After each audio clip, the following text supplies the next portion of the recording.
This hearing will come to order. Good morning and welcome to the Budget Committee's hearing on why Congress needs to abolish the debt limit.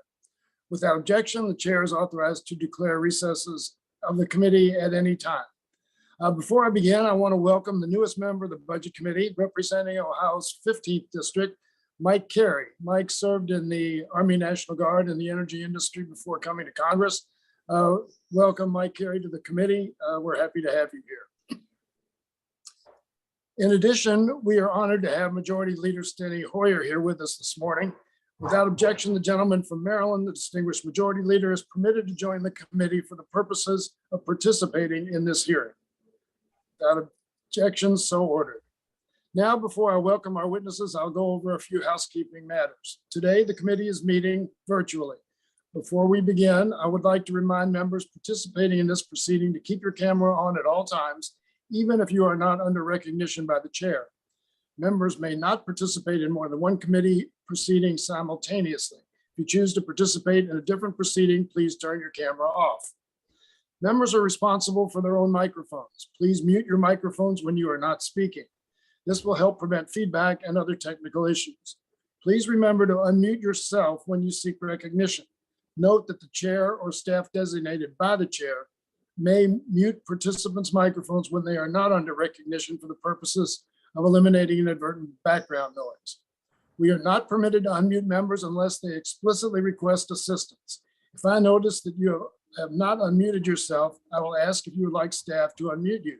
If you indicate approval by nodding, staff will unmute your microphone. They will not unmute your microphone under any other conditions. I'd like to remind members that we have established an email inbox for submitting documents before and during committee proceedings. And we have distributed that email address to your staff. Now I will introduce our witnesses. This morning, we will be hearing from Dr. Laura Blessing, Senior Fellow at the Government Affairs Institute at Georgetown University. Dr. Louise Sheiner, the Robert S. Kerr Senior Fellow in Economic Studies and Policy Director for the Hutchins Center on Fiscal and Monetary Policy at the Brookings Institution. Ms. LaJuanna Russell, founder and president of Business Management Associates Incorporated and chair of the Small Business Majority. And one of our former colleagues and a friend, the Honorable Mick Mulvaney, former director of the Office of Management and Budget, chief of staff to the President of the United States, and also former representative from the state of South Carolina. We welcome all of our witnesses. I will now yield myself 5 minutes for an opening statement. We've made remarkable strides to heal our economy in 2021, with the fastest GDP growth in nearly 4 decades, the most jobs created in a single year ever, and unemployment down to 4%, more than 3 years ahead of projections. And we recently received a CBO report that showed record wage growth and increased consumer purchasing power. I'd like to thank Ranking Member Smith for requesting this enlightening report, which also found that wage growth is in fact outpacing inflation. And I'd like to submit that into the record at this point. Without objection, so ordered. Make no mistake, these gains were not inevitable. Thanks to the American Rescue Plan and President Biden's and congressional Democrats' economic,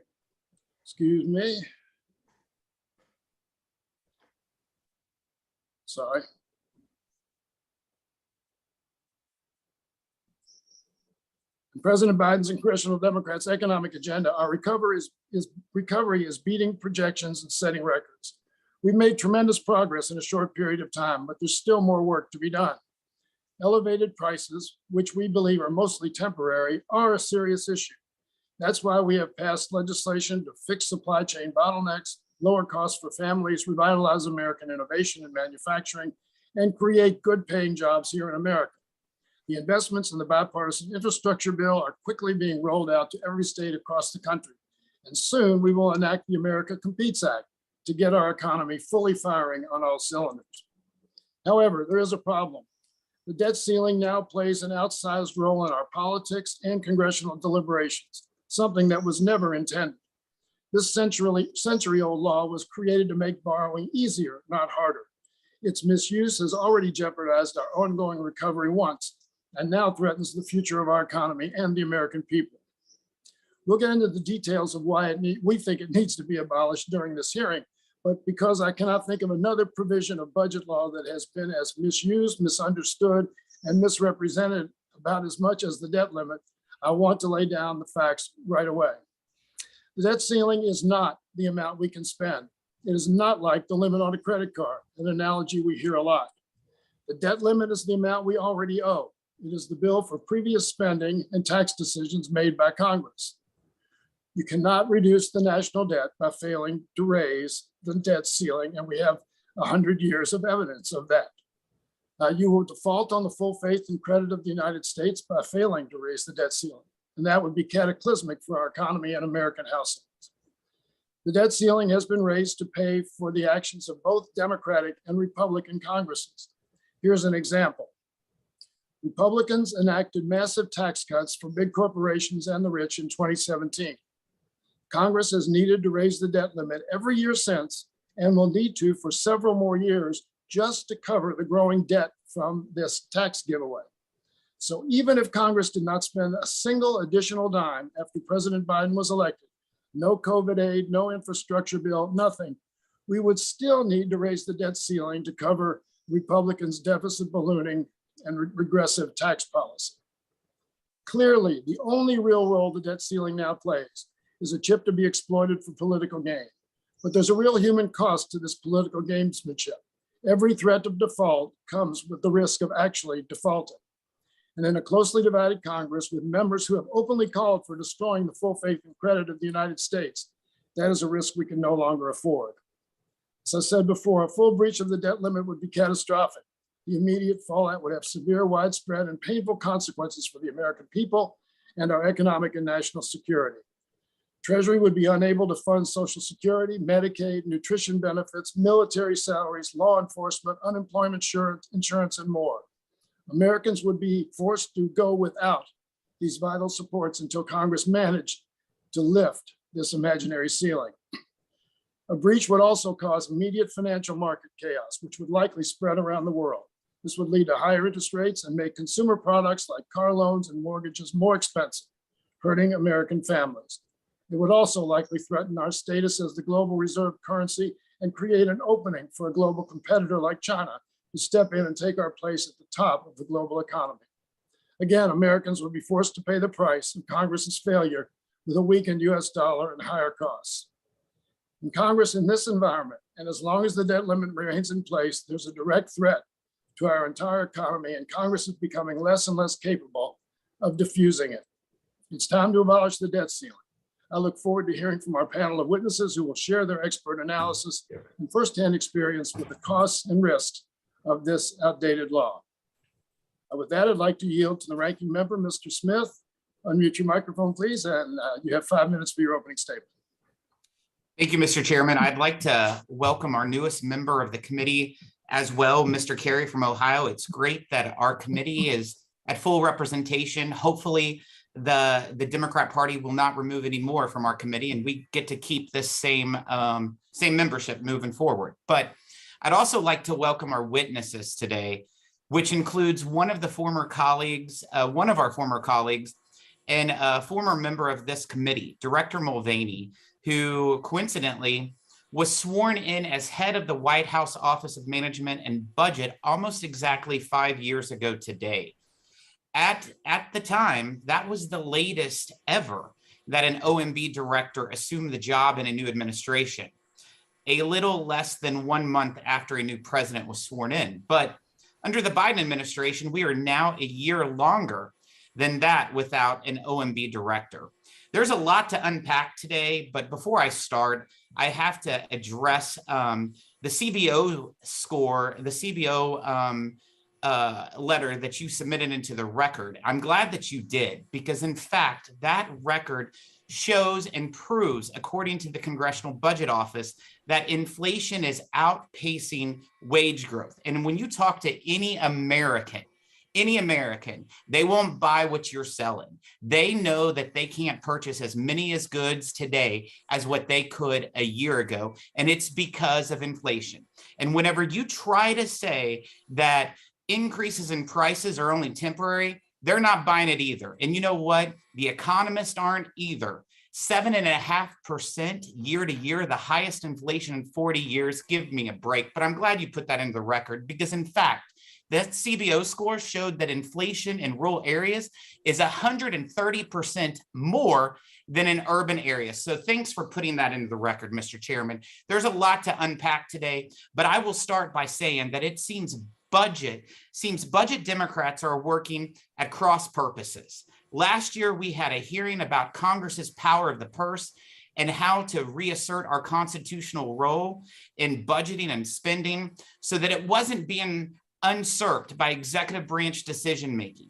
What we learned was that if Congress did its job, budgeting, appropriating, and authorizing programs on a timely basis, it would go a long way to removing the ability of unelected bureaucrats to make decisions about government spending while also restoring some fiscal sanity to Washington.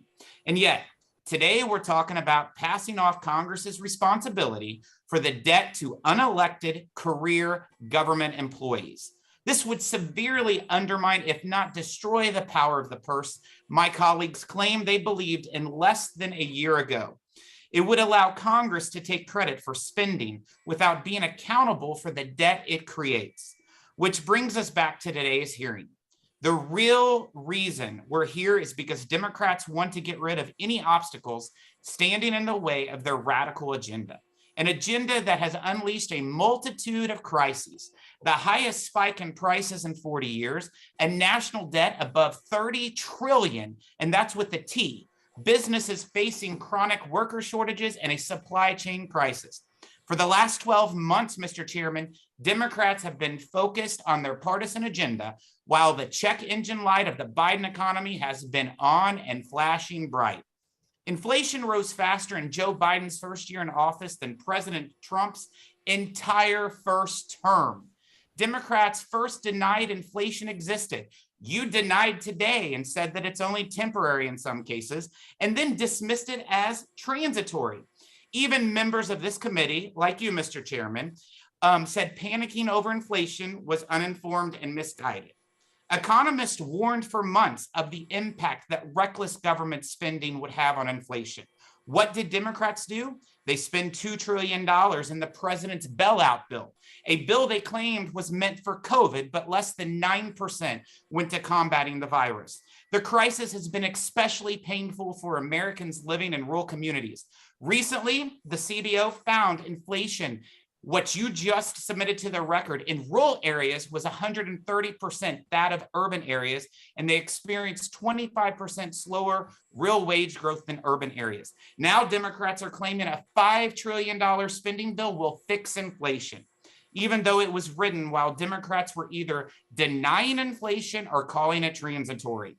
And even though the CBO has confirmed it would add $3 trillion to the debt, if we combine the $68 trillion in spending Democrats called for in their fiscal year 22 budget with what they have passed since Nancy Pelosi became Speaker in 2019, it'd be more than all taxes paid by every American in U.S. history. For the last 40 years, the debt limit has typically been one of the only times that Congress has had a serious conversation about the national debt.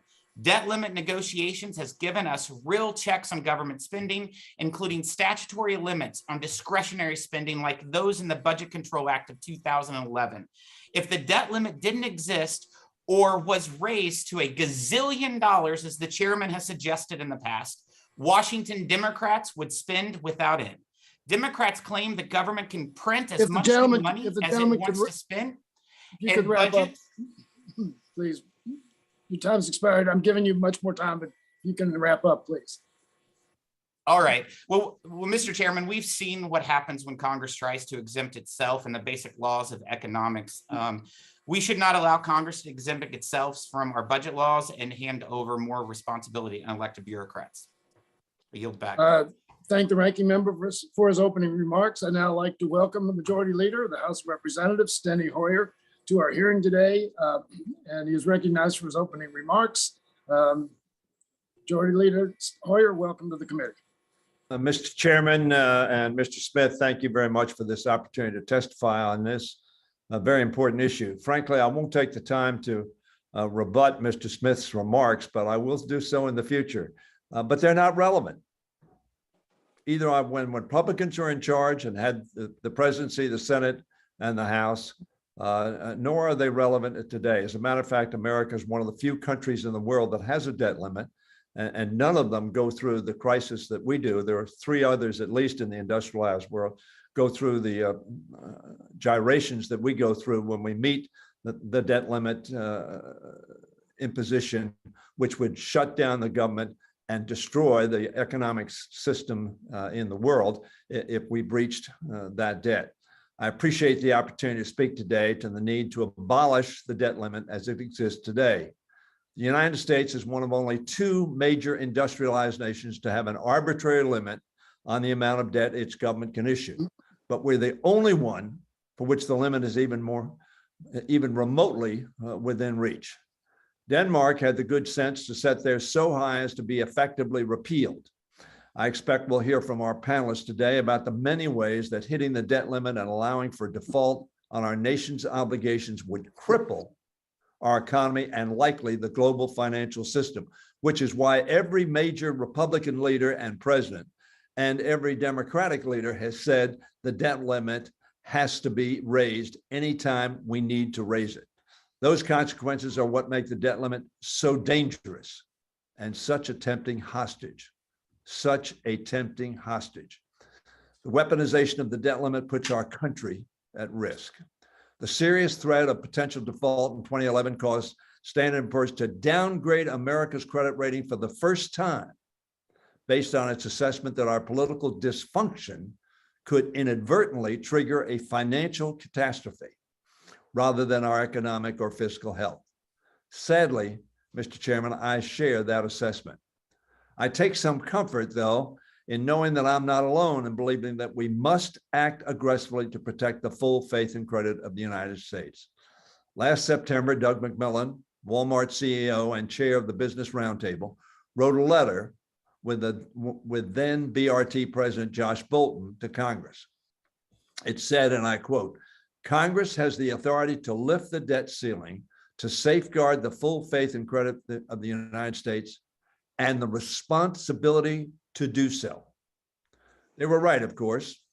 Safeguarding the full faith and credit of the United States is our responsibility. And to the extent that we are not meeting our responsibility, fie on us, whether we're Republicans or Democrats. We now are operating on a CR. That is a failure of us doing our job on time. Very frankly, in this instance, it's because the Senate has not passed a single appropriation bill. Why? Because the Senate Republicans would not cooperate. Given recent history, it is clear to me that the best way to do so is to eliminate the debt limit entirely, not eliminate the concern about the debt, not eliminate fiscal responsibility, but eliminate the arbitrary and capricious debt limit, which is demagogued repeatedly every time we address it. Short of that, significantly de-weaponize the near constant threat of default posed by the debt limit in its current form, which is what Senator McConnell has proposed. Chairman Yarmuth and Representative Brendan Boyle just yesterday introduced a proposal to that end, building off a process, as I said, first proposed by Senate Minority Leader McConnell back in 2011. They're not the only ones with a proposal. Representative Bill Foster has a bill of his own to repeal the debt limit. The Bipartisan Policy Center has worked with members like Representative Scott Peters and Jody Arrington on a more complex option to replace it. Over the years, Democrats, Republicans, labor unions, business leaders, and economists have endorsed the notion that at the end of the day, default should not be an option.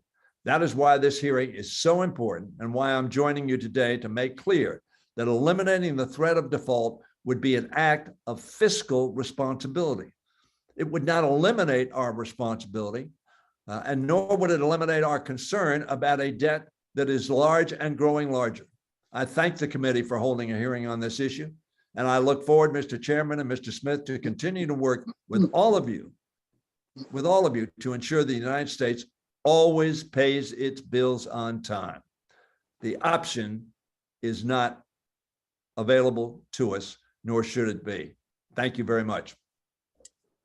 Thank you, Majority Leader Hoyer, for your remarks. In the interest of time, I ask that any other members who wish to make a statement submit their written statements for the record to the email inbox be established for receiving documents before and during committee proceedings. We've distributed that email address to your staffs, and you have that available to you. Once again, I want to thank our witnesses for being here this morning. The committee has received your written statements and they will be made part of the formal hearing record. You each will have 5 minutes to give your oral remarks. Dr. Blessing, you're up first. You may unmute your microphone and begin when you are ready. Chair Yarmuth, Ranking Member Smith, members of the committee. My name is Laura Blessing and I'm a senior fellow at the Government Affairs Institute at Georgetown University. Thank you for inviting me to testify on the topic of why Congress needs to abolish the debt ceiling. My goal is to provide additional context for how the debt ceiling has functioned over time in congressional negotiations and its consequences. I'd like to make 3 main points today. 1, Congress has evolved regarding the debt ceiling with a trend towards greater brinksmanship. 2, the current situation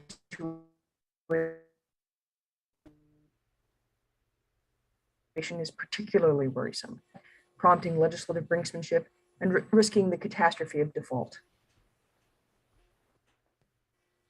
1, the evolution of the debt ceiling. The debt ceiling was created in 1917 and further modified in 1939. Notably, raising the debt limit does not incur additional spending. Rather, it allows the Treasury to borrow money to cover spending Congress has already voted for.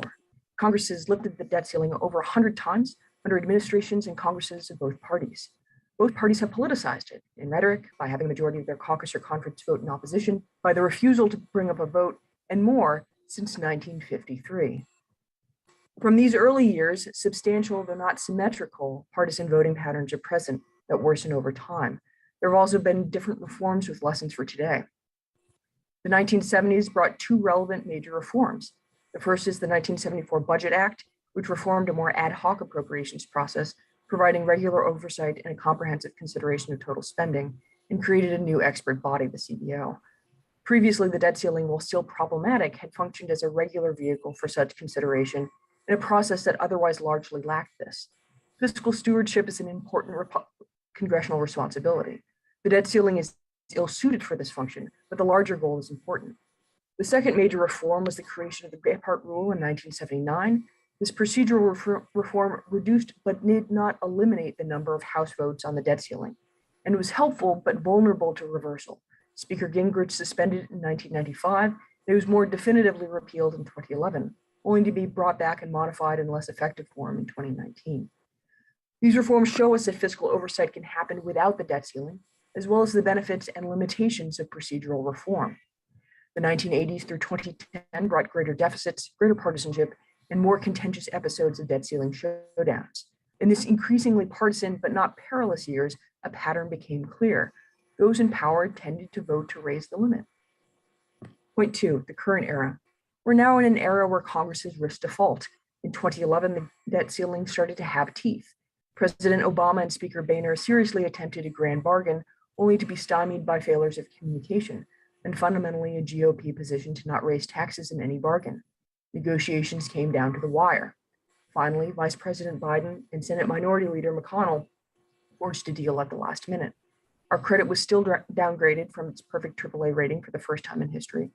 The agreement called for a super committee to find $1.2 trillion in cuts over a decade. Its failure led the Budget Control Act of 2011 to create a decade of sequestration, with those caps raised roughly every 2 years by Congress. Treasury now regularly relies on extraordinary measures to avert default. 2013 featured another high-stakes debt ceiling showdown, also affecting markets. And this past December, a debt ceiling increase barely passed the Senate on a party line vote right before Treasury's ex-date for default. Point 3, the debt ceiling's effects. The debt ceiling causes brinksmanship, but there's little evidence that the debt ceiling provides fiscal restraint. The debt keeps increasing, and the debt ceiling has virtually never been lowered. Consider where it is in the process. Voting separately to service debt that has already been incurred by earlier voting decisions is a reactionary exercise. Some claim that the debt ceiling has prompted negotiations that have resulted in fiscal restraint. The counterfactual that even though the ceiling keeps rising, that it could have risen faster. A fuller reading of congressional history would note that amending debt ceiling votes or otherwise using the debt ceiling to negotiate reforms have had truly minor effects, but also that such policies have both saved and cost money. In the early 1970s, debt ceiling votes attracted additional Social Security benefits. In the 1980s, non-germane amendments included both raising and cutting taxes, increasing the federal gas tax, repealing the windfall profits tax, increasing the tariff on imported oil, and more. Current discourse centers around the 2011 Budget Control Act sequestration regime put into place after the 2011 scare, but that has provided little in fiscal restraint as top-line spending caps were regularly raised. Of course, there have been other costs to the Treasury connected to the lack of timeliness of debt ceiling increases. The debt ceiling invites catastrophic risk, aggravates legislating, and does not deliver on fiscal restraint. Thank you again for the opportunity to testify, and I look forward to your questions.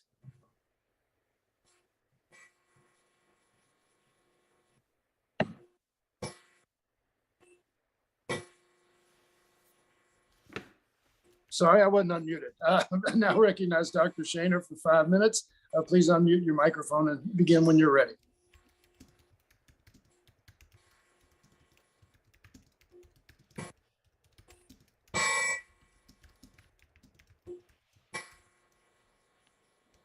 Sorry, I had little technical problems. Chairman Yarmuth, Ranking Member Smith, and committee members, thank you so much for inviting me to talk about the need to abolish the U.S. debt ceiling. I just want to make 3 points today. First, the debt ceiling does not serve any useful purpose. It has not imposed any significant fiscal discipline on Congress. Second, we don't know exactly what would happen to interest rates and the standing of the United States if Congress someday failed to raise the debt ceiling, but we do know the effects would be negative and possibly calamitous. This is not a risk we should take. Third, our country really does face a lot of long-term economic challenges. We have high levels of inequality and limited economic mobility. We have slow productivity growth. We face the perils of climate change, high healthcare costs, and an unsustainable trajectory for the federal debt. We should address these, but we should address these directly. Bickering over the debt ceiling is a waste of time and energy. It creates unnecessary uncertainty. It threatens the benefits that we enjoy of issuing the world's safest asset, and it undermines public confidence in our public institutions. It's important to recognize that the debt limit does not govern the revenues and spending obligations of the federal government. Those are governed by legislation enacted by current and previous Congresses. Instead, the debt limit is a political roadblock that, when reached, prevents the federal government from fulfilling its already incurred obligations. It's like spending money and then refusing to pay the credit card bill. The debt ceiling would only be a nuisance if Congress lifted it as a matter of course whenever the need arose. However, that has not been the history in recent years. Instead, the debt ceiling has become a political weapon used to try to extract concessions, or more recently, simply score political points. Using the debt ceiling as a political weapon or as a way to try to impose fiscal discipline is not a wise choice. At a minimum, the mere possibility that the federal government will not honor its debt obligations undermines confidence in the US economy and in our political institution. It also creates completely unnecessary economic stress for people as federal employees, contractors, Social Security beneficiaries, the military, and the like have to worry about whether or not the US federal government will pay them what they are owed in a timely manner. And it also really distracts policymakers from the serious work of addressing our nation's problems. And using the debt ceiling in this way is also a very risky game. Last fall, we were perhaps just weeks away from having the debt ceiling actually bind, meaning that Treasury would soon have to start delaying payments to people to whom it owed money. While that situation was resolved in time, we may not be so fortunate the next time. As I describe in my written testimony, the economic costs of a protracted debt ceiling impasse would most likely be substantial. The sharp cut in federal spending that would be required under a binding debt limit would likely lead to a recession. While Treasury would likely choose to prioritize making interest and principal payments on its securities, it's unclear how long that policy could last, both legally and politically. So concerns about actual debt default on debt would likely mount over time, leading to higher interest rates and possibly a failed Treasury auction. In a worst case scenario, Treasury would actually miss a payment on one of its securities.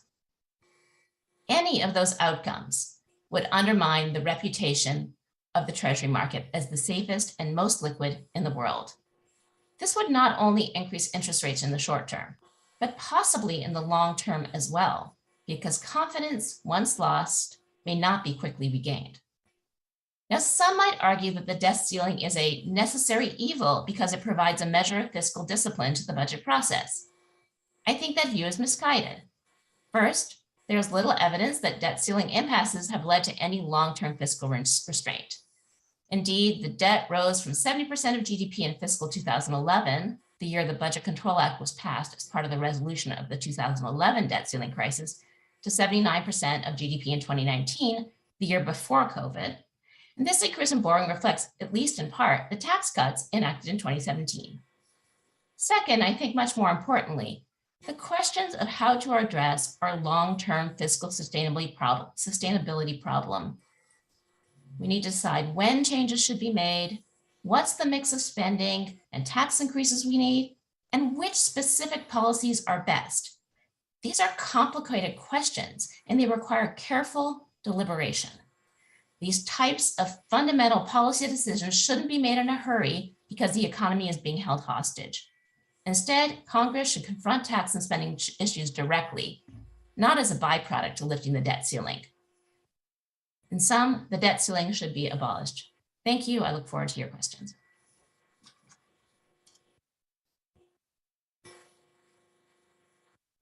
Thank you, Dr. Sheiner. I now recognize Ms. Russell for 5 minutes. Please unmute your microphone and begin when you're ready. Thank you, Chairman Yarmuth, Ranking Member Smith, and other members of the committee. My name is LaJuanna Russell. I'm the founder and president of Business Management Associates, a human capital firm with approximately 60 employees. I'm also the chair of the board of the Small Business Majority, a national small business organization that empowers Americans entrepreneurs. I am pleased to provide insights today as to why Congress should eliminate the U.S. debt ceiling to mitigate financial risk and uncertainty for the small business community.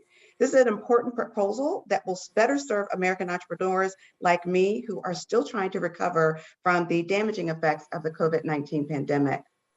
The United States is home to 32.5 million small businesses that employ 61.2 million people.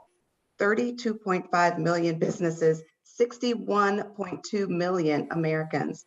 This makes up about half of all American employees. Needless to say, our impact on the economy is critical to the success of this country.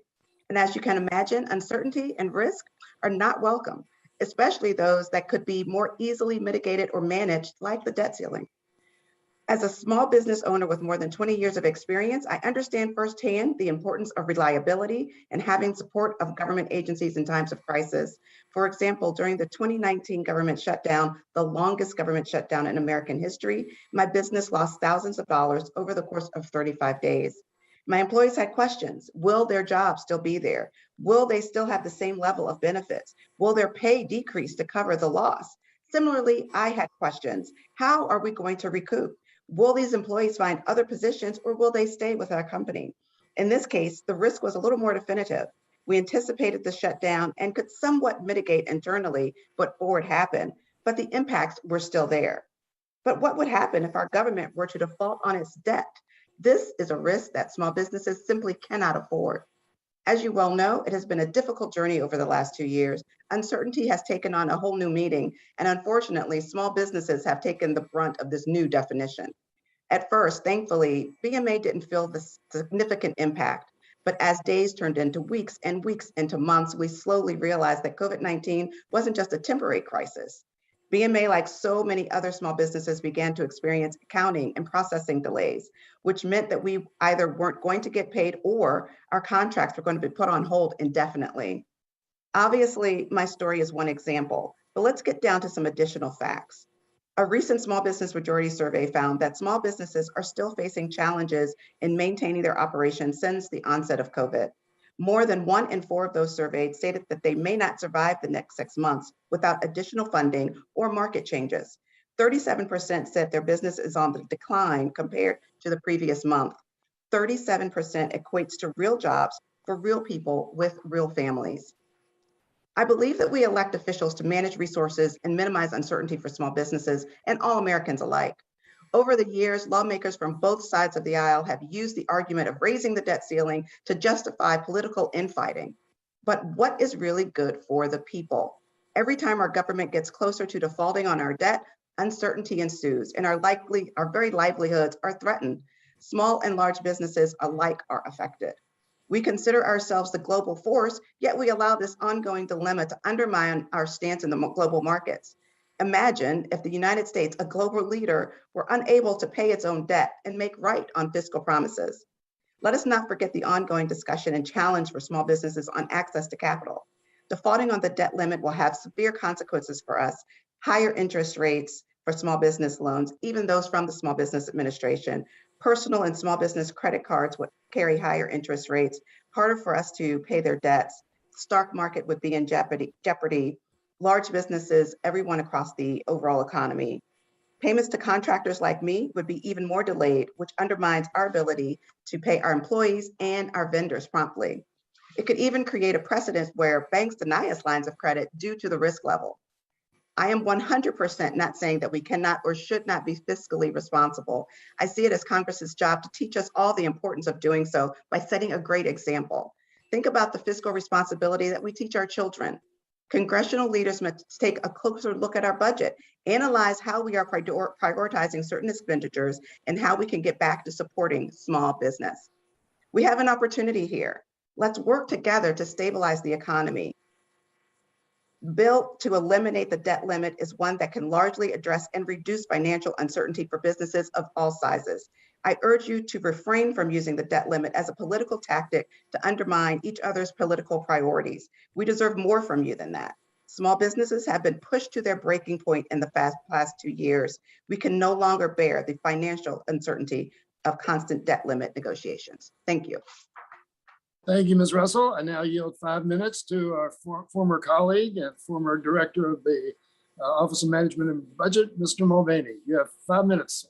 Thank you, Mr. Chairman. Thank you for having me. Thank you to Ranking Member Smith for the invite. It's good to see everybody. It's good to see the majority leader. Haven't seen him in a while, as well as a lot of the old colleagues. It's hard to imagine that I think 5 years ago today, I was still one of your colleagues. I didn't realize it was the anniversary.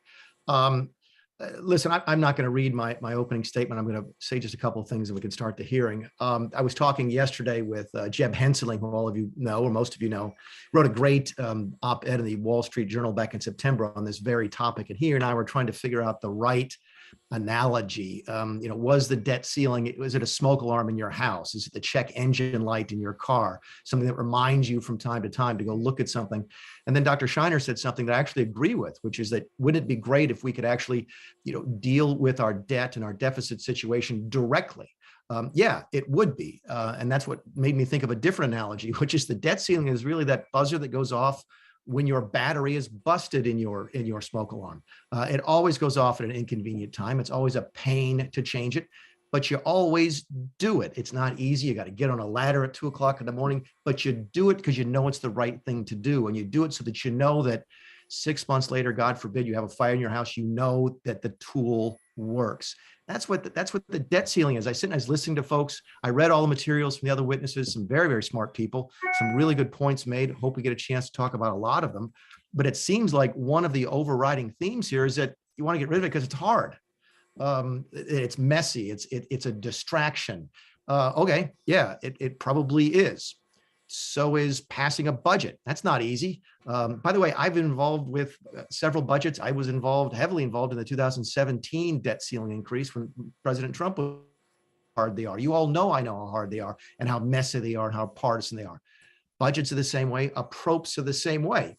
Congress hasn't passed all 12 appropriations bills since 1996. Just because it's hard, does that mean we want to stop doing it?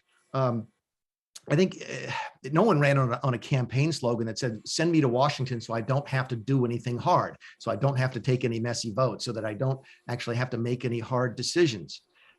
Ask yourself this: how often would you, as members of Congress, be talking about the debt and the deficit if not for the debt ceiling? I can't remember it ever coming up on the floor of the House when we were there outside of that. Yeah, we talked about it during some of the appropriations markups and so forth, but generally speaking, it never came to the forefront. That's what this debt ceiling does, and I happen to think it does it well. Ask yourself this question: would Congress be more or less likely to be prudent with how they manage their taxpayer dollars with or without the rule? Ask yourself this: would our debt situation be better or worse if we didn't have the bill? Yes, we've not fixed it. And yes, the long-term trends are very bad, but would it be better or worse if we had not had the debt ceiling rules available to us? The bottom line, I think, is this: the rule's not broken. The rule's not broken. The rule does exactly what it is supposed to do. It forces us to have a discussion that we otherwise would not have, and from time to time allows us to pass legislation that we otherwise would not pass. The debt ceiling gave us Graham-Rudman-Hollings. The debt ceiling gave us the Omnibus Act in 1991, which led to a balanced budget by the end of that decade. The debt ceiling gave us the Budget Control Act of 2011. Were these fixes, permanent fixes to our deficits and our debts? No, they absolutely weren't. In fact, we voted as a body to undo a lot of those things as we moved forward, but we never would have had those without the debt ceiling. The rules are not broken. Congress is broken. And the reason it's so hard to do this, it doesn't have to be hyperbolic. There's nothing in the rule that says this has to be divisive and hyperbolic and brinksmanship. That's not in the rule. That's how you, as it. That's how we addressed it as a body when I was there. The rule is not broken. Congress is not broken. Excuse me, Congress is what's broken. And I think what we should be spending our time on is fixing that. And then you fix that, you get a chance to fix the debt ceiling, get a chance to fix the appropriations process, get a chance to fix the budget process. And by doing that, you get better fiscal outcomes. So I hope we get a chance to talk all about that again today. And I really appreciate the chance to be here. It's great to see so many friends and colleagues. And thank you for your time. I thank the gentleman for his remarks. We'll now begin the question and answer portion of the hearing. I defer my questioning until the end, so I now recognize the gentleman from New York, Mr. Jeffries, for 5 minutes. Thank you, Mr. Chairman, for convening this very important hearing. I thank all the witnesses. And Mr. Mulvaney, it is good to see you. Welcome back to the People's House, even if it is virtual. Mr. Mulvaney, you ran the Office of Management and Budget for President Trump before becoming his chief of staff. Is that right? That's correct. I think I ran OMB for 2 years. I ran it from February of 17 through about December of 18. Is it fair to say that many Republicans only care about the debt and deficits when there's a Democrat in the White House? I think it's fair to say that not as many Republicans care about the debt and deficit as I want them to. I'll never forget, I was walking down the hallway early in my days in Congress, what we all refer to as the old bulls. I honestly can't remember his name, so I'm not shielding him. And I just got there in the Tea Party wave, and he looked at me and says, "Oh, you're Mulvaney, you're one of those fiscal hawks." And I said, "Yeah." And he laughed. He said, "Yeah, you know, y'all came around a little bit with Newt, and then you left, and I was here. You were around a little bit with Reagan, you left, and I was here. Now you're here, and I'm here. You're going to leave, and I'm still going to be here." There are Republicans who love spending money just as much as Democrats do. Well, thank you, Mr. Mulvaney. And I think that's consistent with what you once said, which is my party is very interested in deficits when there is a Democrat in the White House. The worst thing in the whole world is deficits when Barack Obama was the president. Then Donald Trump became president, and we're a lot less interested as a party. You said that on February 19th, 2020. Now, in 2017, Republicans passed the GOP tax scam, where 83% of the benefits went to the wealthiest 1%. Is that correct? Was that the official name of the bill? I don't remember that. That's the informal name. Okay. It's an affectionate name for a very interesting piece of legislation to subsidize the lifestyles of the rich and shameless. But in terms of that particular bill, it's estimated that it increased deficits by $1.9 trillion over a 10 or 11 year period of time. Is that correct? I've not seen that estimate. What are you looking at, Hakeem? Actually, it came from the Congressional Budget Office. Now, during President Trump's time in office, the national debt rose by approximately $7.8 trillion. Is that correct? Again, I don't have the numbers in front of me, but it sounds about, we increased the deficit considerably during the Trump administration, yes. Right, $7.8 trillion. That is a record amount over a 4-year period of time. Yet despite opposing the GOP tax scam and all the other reckless spending that this country was forced to absorb, Democrats in Congress voted to increase the debt ceiling 3 times because that is the responsible thing to do, as Leader Steny Hoyer indicated.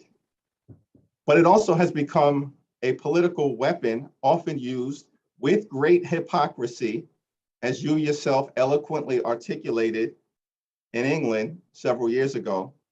And that's why I believe the responsible thing to do is to move beyond it. Let me ask Dr.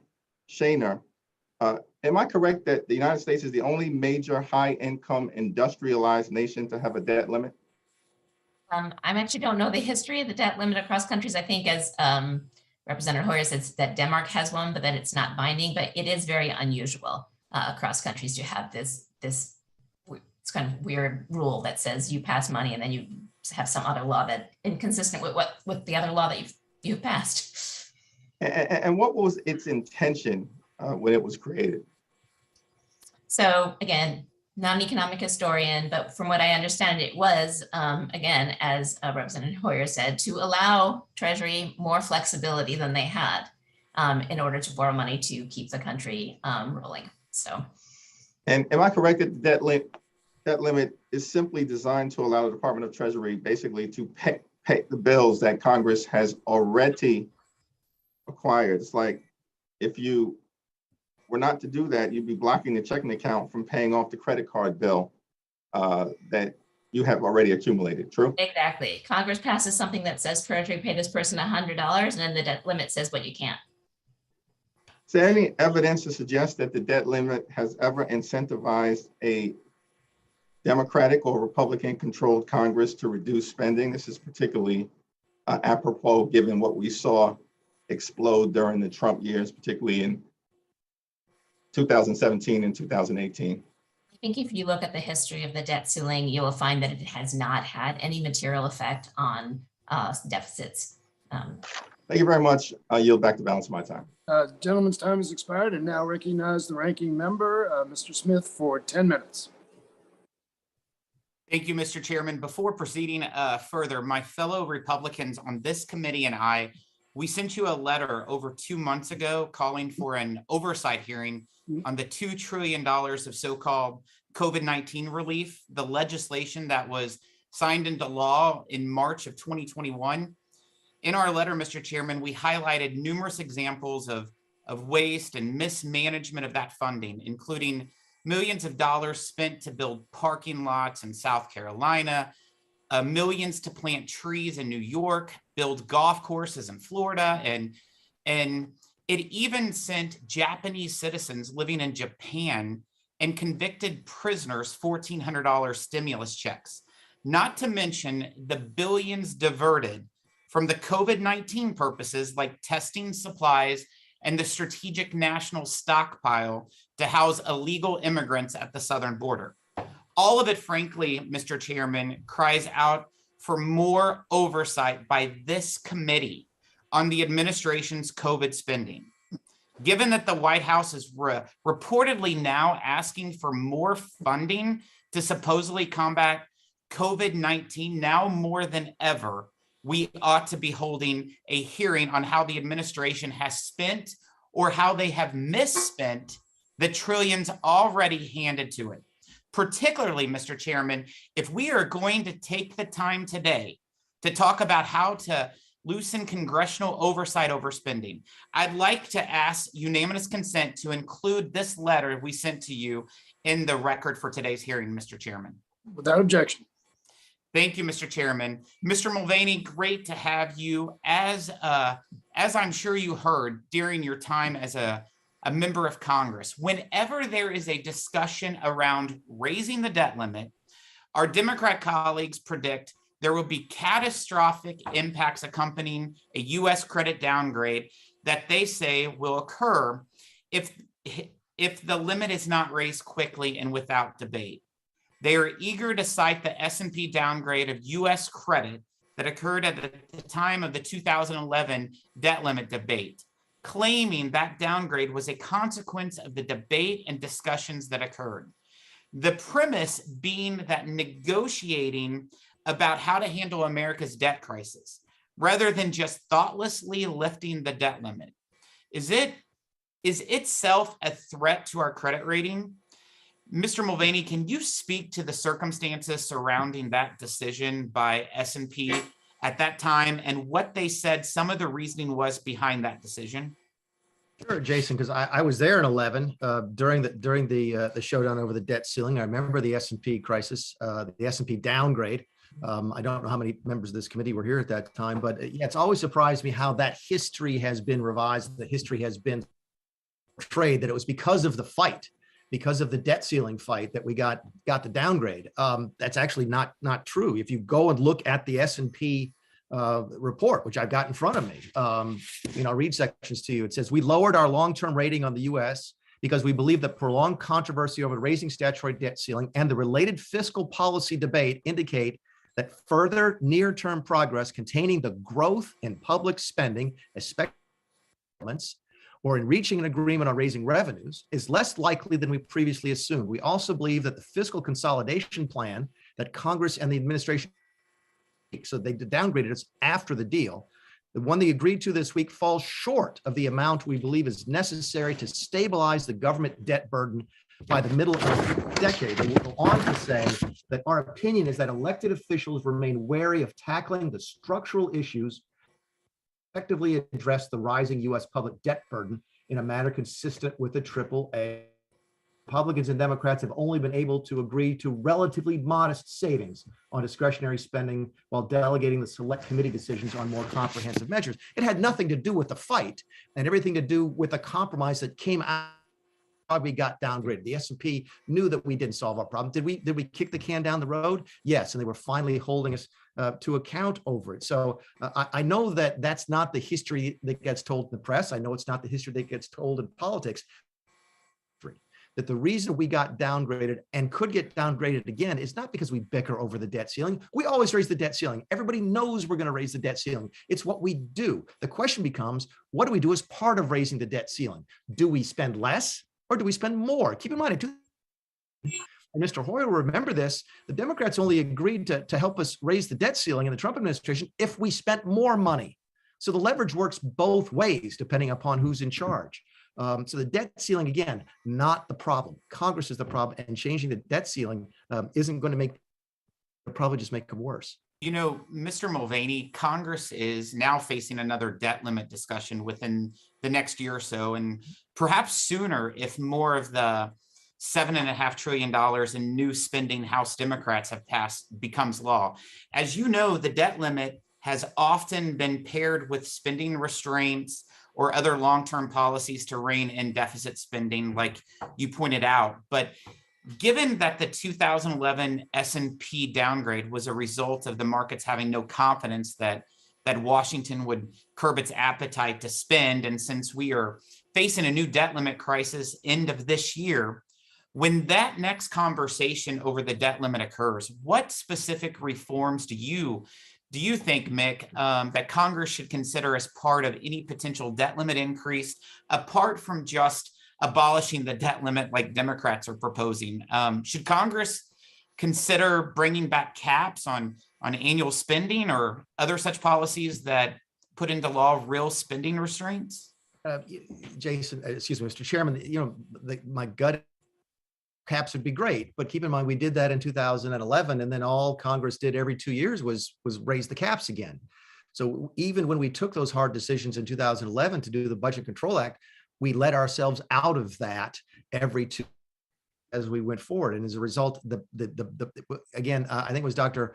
Sheiner, who mentioned that, the Budget Control Act didn't really have that much impact on the long-term debt. And she's right, but it really wasn't the fault of the Budget Control Act as much as it was of Congress relieving itself of those burdens. Look, we can go through a budget if you want to. I can't do it in 3 minutes, but if you want to start with places that I actually think there's a basis for compromise, was that we had really good discussions when I was in Congress about fixing some of the entitlements.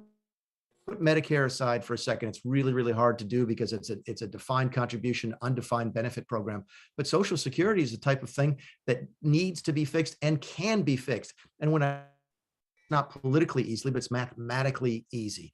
All of those programs are moving towards insolvency by the time that ready to retire, so it probably doesn't affect him. But when you and I retire, Jason, I think we're looking at automatic across the board 20 or 25% security payments unless Congress does something now. So yeah, as there's stuff that we could do to get our fiscal house in order, yes. But generally speaking, what you have to do is just going to spend money more wisely. You're going to spend less money when you can.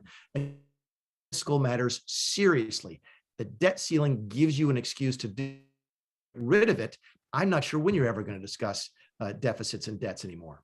Mick, you've put together budgets both as a House member and at OMB. And the gentleman from New York who spoke right before me tried to criticize the Tax Cut and Jobs Act. And whenever you're looking at budgets, you have to pay attention to the revenues coming into the country. And I'd like to point out for the record that the tax revenues that came in last year was at 18%.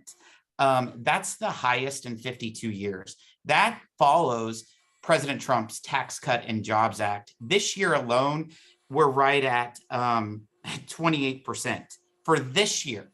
And that is under the Tax Cut and Jobs Act that was passed under this administration. So these higher revenues is how you put together a budget. But also something you do when putting together a budget is you calculate inflation. Given, Mick, that the inflation has proven not to be transitory, regardless of what Chairman Yarmuth says, and what the Biden administration says, if you were at the OMB today, what sort of inflationary projection might you apply when drafting the president's fiscal year 23 budget? Yeah, he mentions that inflation is transitory. I keep asking what that means because last time I checked, life is transitory. So it could be around forever for my lifetime, and it would still technically be transitory. Everything is transitory. It's taxes. The inflation numbers are tough. I haven't gone back to look at the administration yet as to what their projections were for this year. For those of you who aren't familiar with this process, when you write a, well, of course, they projected 2.1% for this year. That's what the administration projected. You have to project out for 10 years what you think the inflation numbers are going to do, and what they really need to do. I'd be curious to see. They owe us this week. Is a budget due out from the administration this week? No, it was due last week. They're late again, but last year, of course, it was the latest budget in the history of America for any president. Yeah, and I'd be curious to see what their inflation projections are. Will it be 7% this year, then 6%, and then 5%, or will they go back to 2.1? Because when inflation at a real level of 5 or 6%, it drives deficits in a huge manner. Mr. Jeffries, I think was correct. I think that Donald Trump did set a record for the amount done in any 4-year term by any president. But I'd be willing to bet anybody in this committee that number is going to be blown away from the 4 years of the Biden administration. I will just say, Mick, with the budget that was proposed last year of $68 trillion and all of the spending that Nancy Pelosi has done as Speaker of the House in the last 3 years, if you used all the taxes that have been collected since our country was founded, you couldn't even pay for all that spending. That's how unconscionable this spending is right now. Thank you, Mick, for being before our committee. Jason. Gentleman's time has expired. I now recognize the gentleman from Pennsylvania, Mr. Boyle, for 5 minutes. Well, thank you, Mr. Chairman, for holding this hearing, and I want to thank committee as well. As you know, my enthusiasm for this issue, I've worked on it for the last 7 years now. So I appreciate you and the committee holding this hearing. And as Steny Hoyer Leader Hoyer already previewed, I thank you as well as Senate Majority Whip Durbin for joining me to co-author and introduce the Debt Ceiling Reform Act, which we introduced yesterday. And let me talk about that a little bit, because and it's great to see my good friend Mick back with us. I was always sad when he got demoted to the executive branch. So it's great to see Mick back home with the first article of the Constitution, Congress.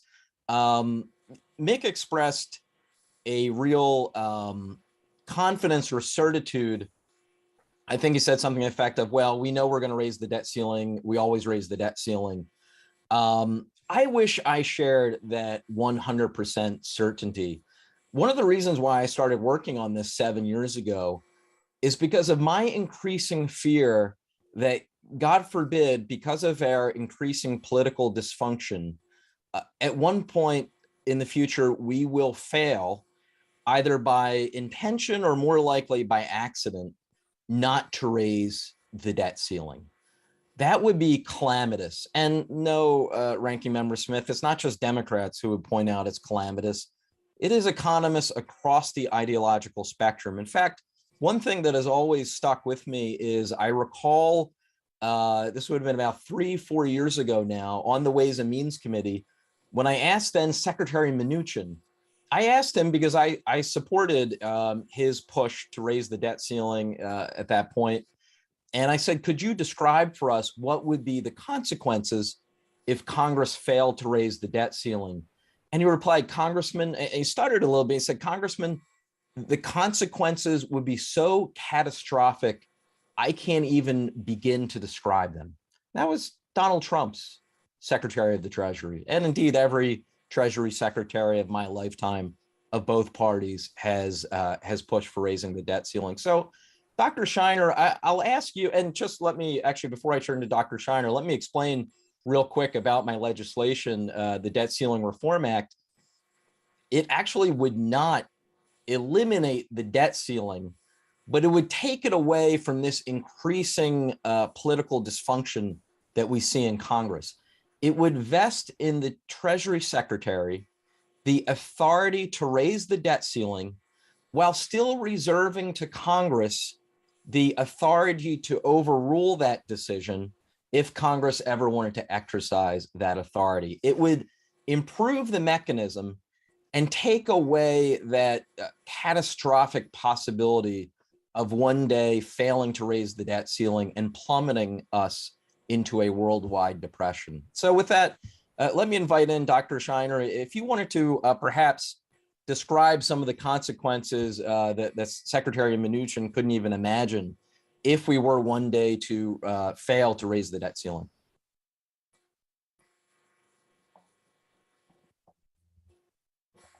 So back in last fall, I totally agree with you. I was not 100% sure that we were going to raise the debt ceiling in time. It seemed like possible that actually we would step into the breach. And we thought quite carefully. I wrote something with my colleague, Wendy Edelberg, about what would happen if that occurred. And there was a lot of uncertainty because we thought, clearly, if we have an impasse that lasts for any material amount of time, that is quite devastating for the economy.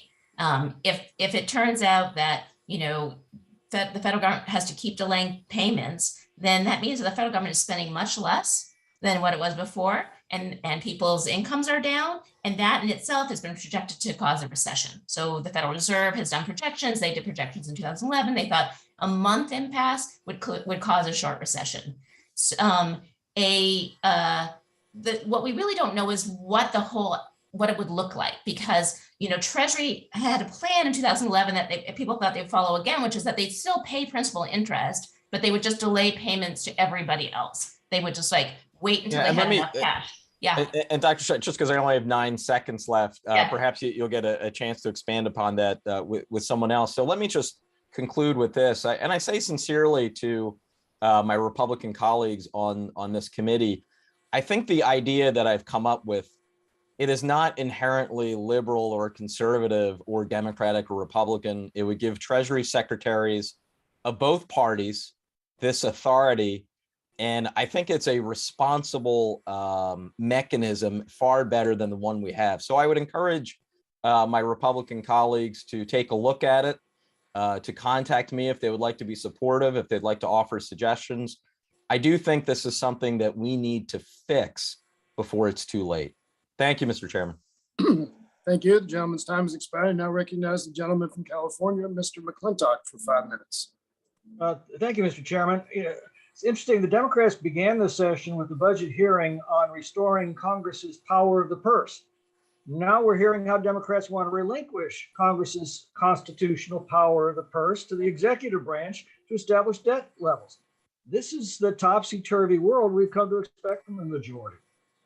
The debt limit is a speed bump that's designed to prompt the Congress to ask what it's doing wrong when we find ourselves spending more than we're taking in revenue. And it has worked repeatedly over the years. The Democrat witnesses who say it's had no effect on budget reforms are simply wrong. The Balanced Budget and Emergency Deficit Control Act of 1985 and its extension, and the PAYGO provisions of 1997, and the Pay-As-You-Go Act in 2010, and the Budget Control Act of 2011, they were all enacted as part of the debt ceiling negotiations. Now, it's true the debt limit is not a panacea, but it is a useful tool. And the crux of the problem is that in the last 10 years, while inflation and population have grown a combined 27%, revenues have grown 58%. That is with the Republican tax cuts. Revenues have grown twice as fast as inflation and population combined. The problem is the spending in the same period has grown 89%. And that spending would be even higher, and with it our debt, if it wasn't for the reforms over the years that were enacted because of the debt ceiling discussions. But the Democrats don't even want to have those discussions anymore. They're proceeding on the assumption that the federal government can spend unlimited amounts of money with no consequences. And the problem with that is there are consequences. It turns out all of that free money is very expensive. The fact is government can't put a dollar into the economy that it first hasn't taken out of the same economy. And there are only 3 ways to do that. Either current taxes, which rob you of your current purchasing power, borrowing, which robs you of your future purchasing power, or printing money, which robs you every time you go shopping by reducing the value of your earnings while it silently hollows out your savings and retirement funds. That's the 7.5% inflation rate that's being caused by these trillions of dollars of free government money. What that means is if you earn $50,000 a year, inflation just took $3,750 from your annual purchasing power. If you've managed to put aside $100,000 for retirement, the December inflation rate just took $7,500 of that. That's the consequence of excessive debt financed by monetary policy. And the crux of the Democrats' argument appears to be that an impasse on the debt limit risks a catastrophic default on our debt payments. You may remember that during the Obama administration, they argued the same thing.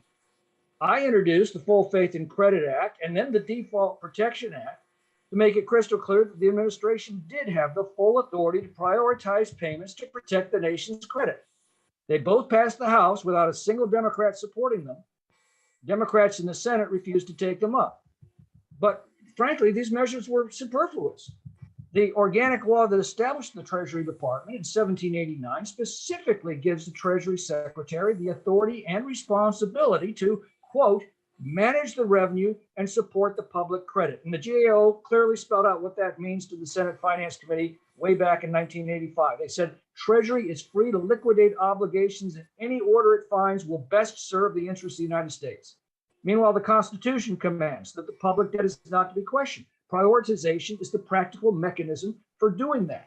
Most state constitutions provide first call on any revenues is to maintain and protect their sovereign credit. This is simply a canard.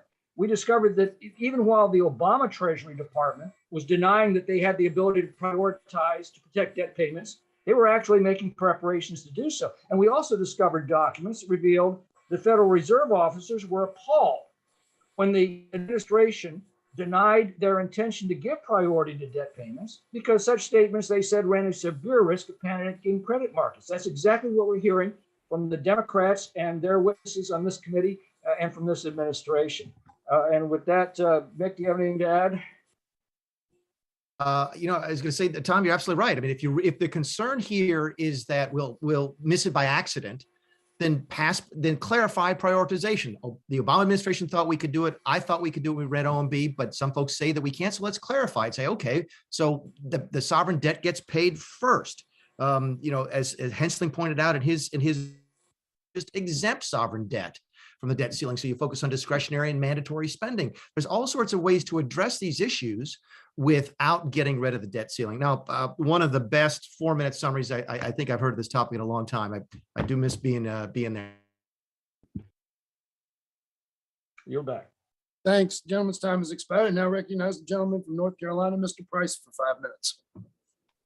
Thank you, Mr. Chairman, and thanks to all of our witnesses, particularly happy to welcome back our former colleague, Mr. Mulvaney, and who for years shared the representation with me and our delegation of the Carolinas.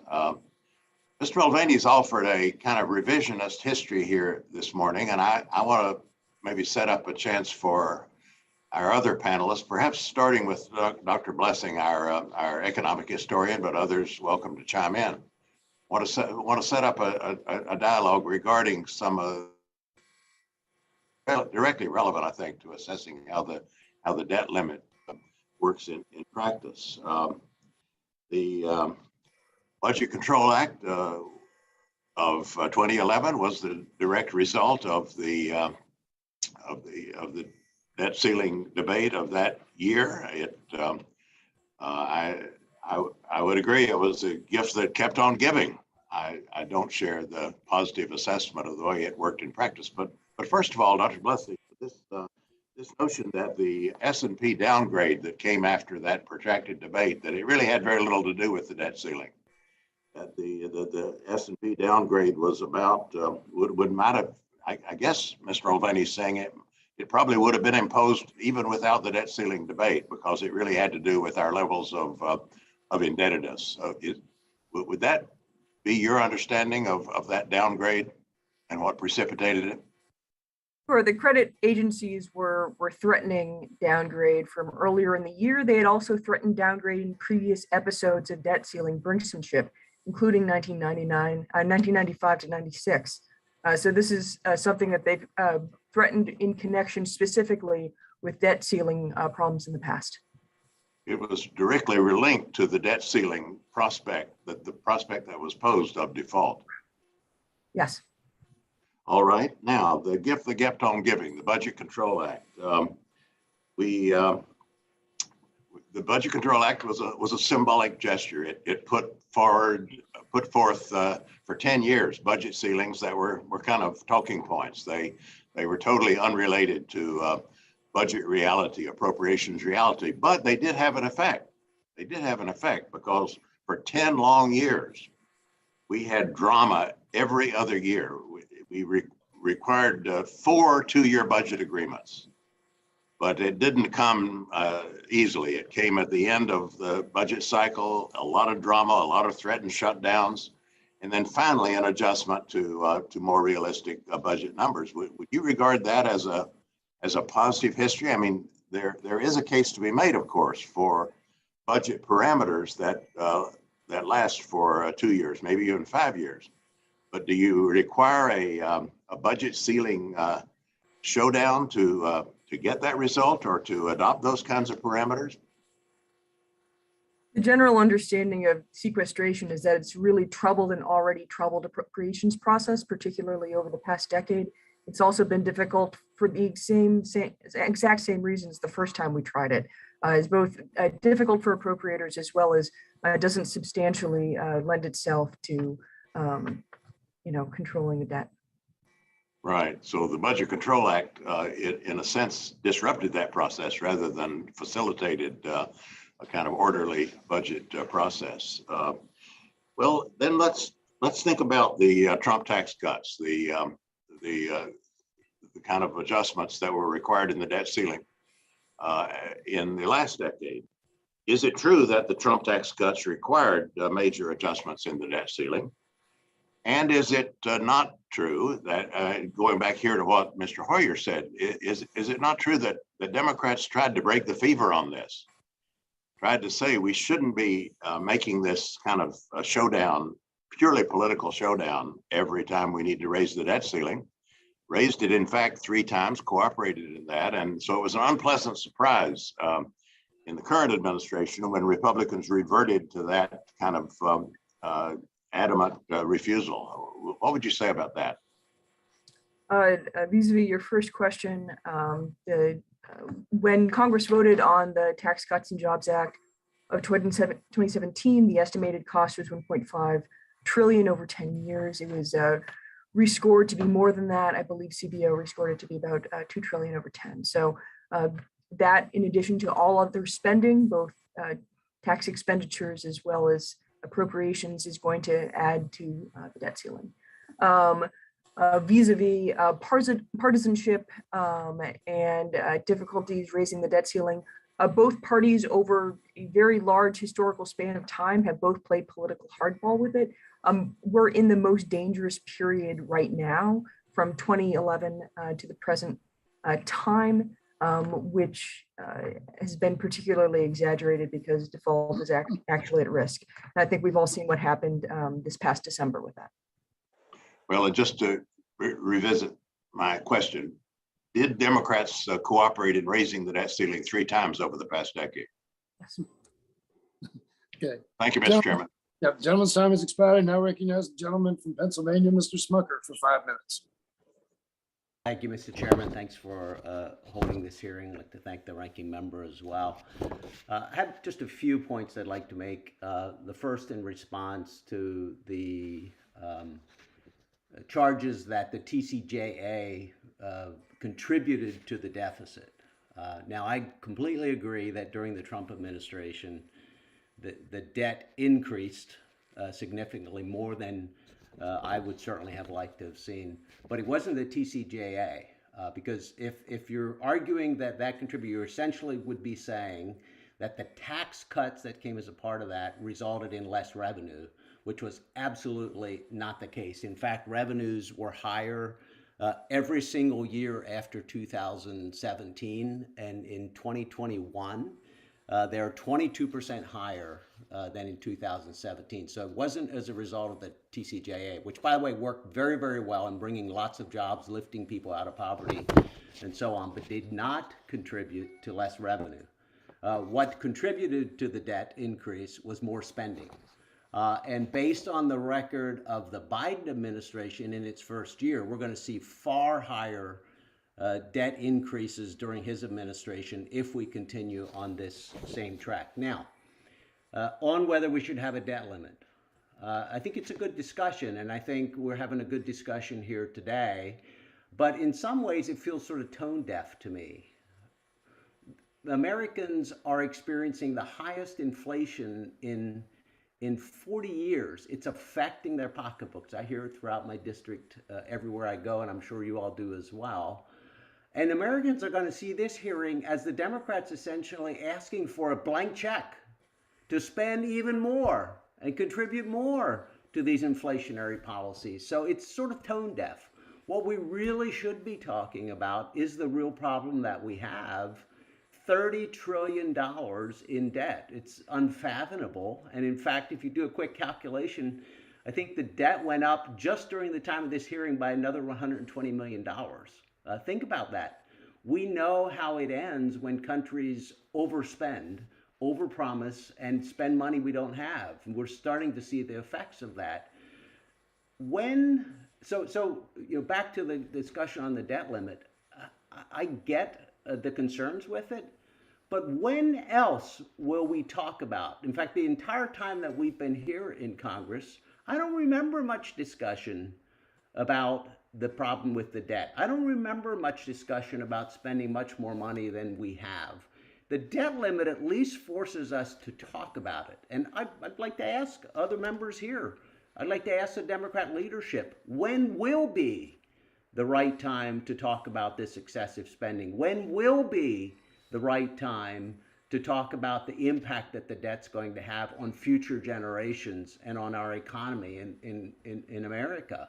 When will it be? At least when we're talking about the debt increase, it's one time, the only time, frankly, since I've been here, when we have at least some semblance of these discussions. And so, my fellow representative, Representative Boyle from Pennsylvania, Love to work with him to find solutions to ensure that we put our country on a different track. But it feels like talking about the debt limit is sidestepping the would my major fellow issue that we- Well, my, I'm sorry? since he invoked me, my fellow Pennsylvanian yield just for a second. I don't want to give up my 5 minutes, but it's up to the chairman. You can yield your time. I'll just say, go ahead. I'll just say briefly, I'm happy to work with you or anyone else on this issue in good faith. I will point out the argument, though, that the debt ceiling is somehow the drama around the debt ceiling and Right, the I'm going to need to dysfunction. retake my time because I didn't hear the chairman say he would give me an. I'll give you. Okay, all right, fine, All right. thank you. Thank you. We have a deal. See, I'll say this: the idea that it's only the debt ceiling drama that's needed for us to talk about deficit and debt is not accurate. I would point out, 1992, Ross Perot built an entire independent presidential campaign, the most successful since Teddy Roosevelt, got 19%. Literally, his entire campaign was about deficit and debts and him hosting infomercials showing charts. And that wasn't at all brought about by the debt ceiling issue. So with that, I'll yield back. Yeah, and I'd like to thank you for that comment, because I think a real discussion around our debt and the future of our financial responsibility in America is what is needed. So I'd love to have that substantive discussion. But until we have other mechanisms that provide accountability, I have concerns about removing the debt limit. So, we should be talking about a balanced budget. How can we get to a balanced budget in 10, 20 years from now? These are the kind of discussions that I think we should be having, and we should be talking about redoing the Budget Act of 1974 to insert more accountability in the process here in Congress. So again, love to have those conversations with you. I'm concerned about just the interest payments, and Director Mulvaney, if we're going to see rising interest payments, it's already 9% of the total budget. This is going to crowd out other obligations, other priorities. Do you have any concern with that? And what do you see that trajectory being over the next? All right, Mick can answer. You can answer the question in your time. I mean, I'm not very good at math, but I mean, dollars. If interest rates are 6%, you're looking at $1.8 trillion in interest payments. I mean, it's a huge number. You're already looking at interest payments, I think, that are bigger than every appropriations bill except defense. It's a huge number, and it's only going to continue to get bigger. Thank you, Mr. Chairman, for your generosity there. Absolutely. Gentleman's time has expired. Now recognize the gentlelady from Illinois, Ms. Chakowski, for 5 minutes. Thank you so much, Mr. Chairman, for having this hearing. Mr. Mulvaney, you said, that's what we do. We pass the debt ceiling. We do it every time. And so what I'm hearing is that this is really a message opportunity. And I see it as a very, very political opportunity to raise this question at a time when so many Americans and businesses are at risk and very nervous about what happens. And my understanding from, I think it was Dr. Blessing saying that we don't have any real evidence that that particular conversation or that threat has resulted in a reducing of the spending of the United States. And there are many, many opportunities. We have committees that deal with this, not just the Appropriations Committee, but we have lots of committees that could hold hearings, et cetera. And I think it's really cynical to say that. And I wanted to talk to Ms. LaJuanna Russell about small businesses. You talked about uncertainty, but I wondered if you could go into more detail about what that means. For example, let me say, if you're planning to expand or buy, another outlet or raise the wages of your workers or get access to capital, are these things affected when the question of the debt ceiling is looming? Yes, yes. Thank you so much for the question. They are, because people tend to stop. So if you're working with a bank and you're working with a financer, especially when you're looking at access to capital, which already for small businesses is a very difficult process, then organizations just stop because they have fear. They don't know, they have uncertainty. Small businesses may see more of a risk. So while you're in a process to expand your business, to create tools that help your customers move forward, you will end up with a stop, and then your business suffers because you cannot move forward. You have to kind of stay where you are, and your growth is hindered. Thank you. You know, I say it's cynical because, you know, I was on the Simpson-Bowles Commission. It was a commission over a decade ago talking about how we should deal with issues of debt. One of the major suggestions, fortunately it didn't pass, was to cut Social Security. Entitlements were on the table. And so when you talk about the debt ceiling, that's a reasonable conversation.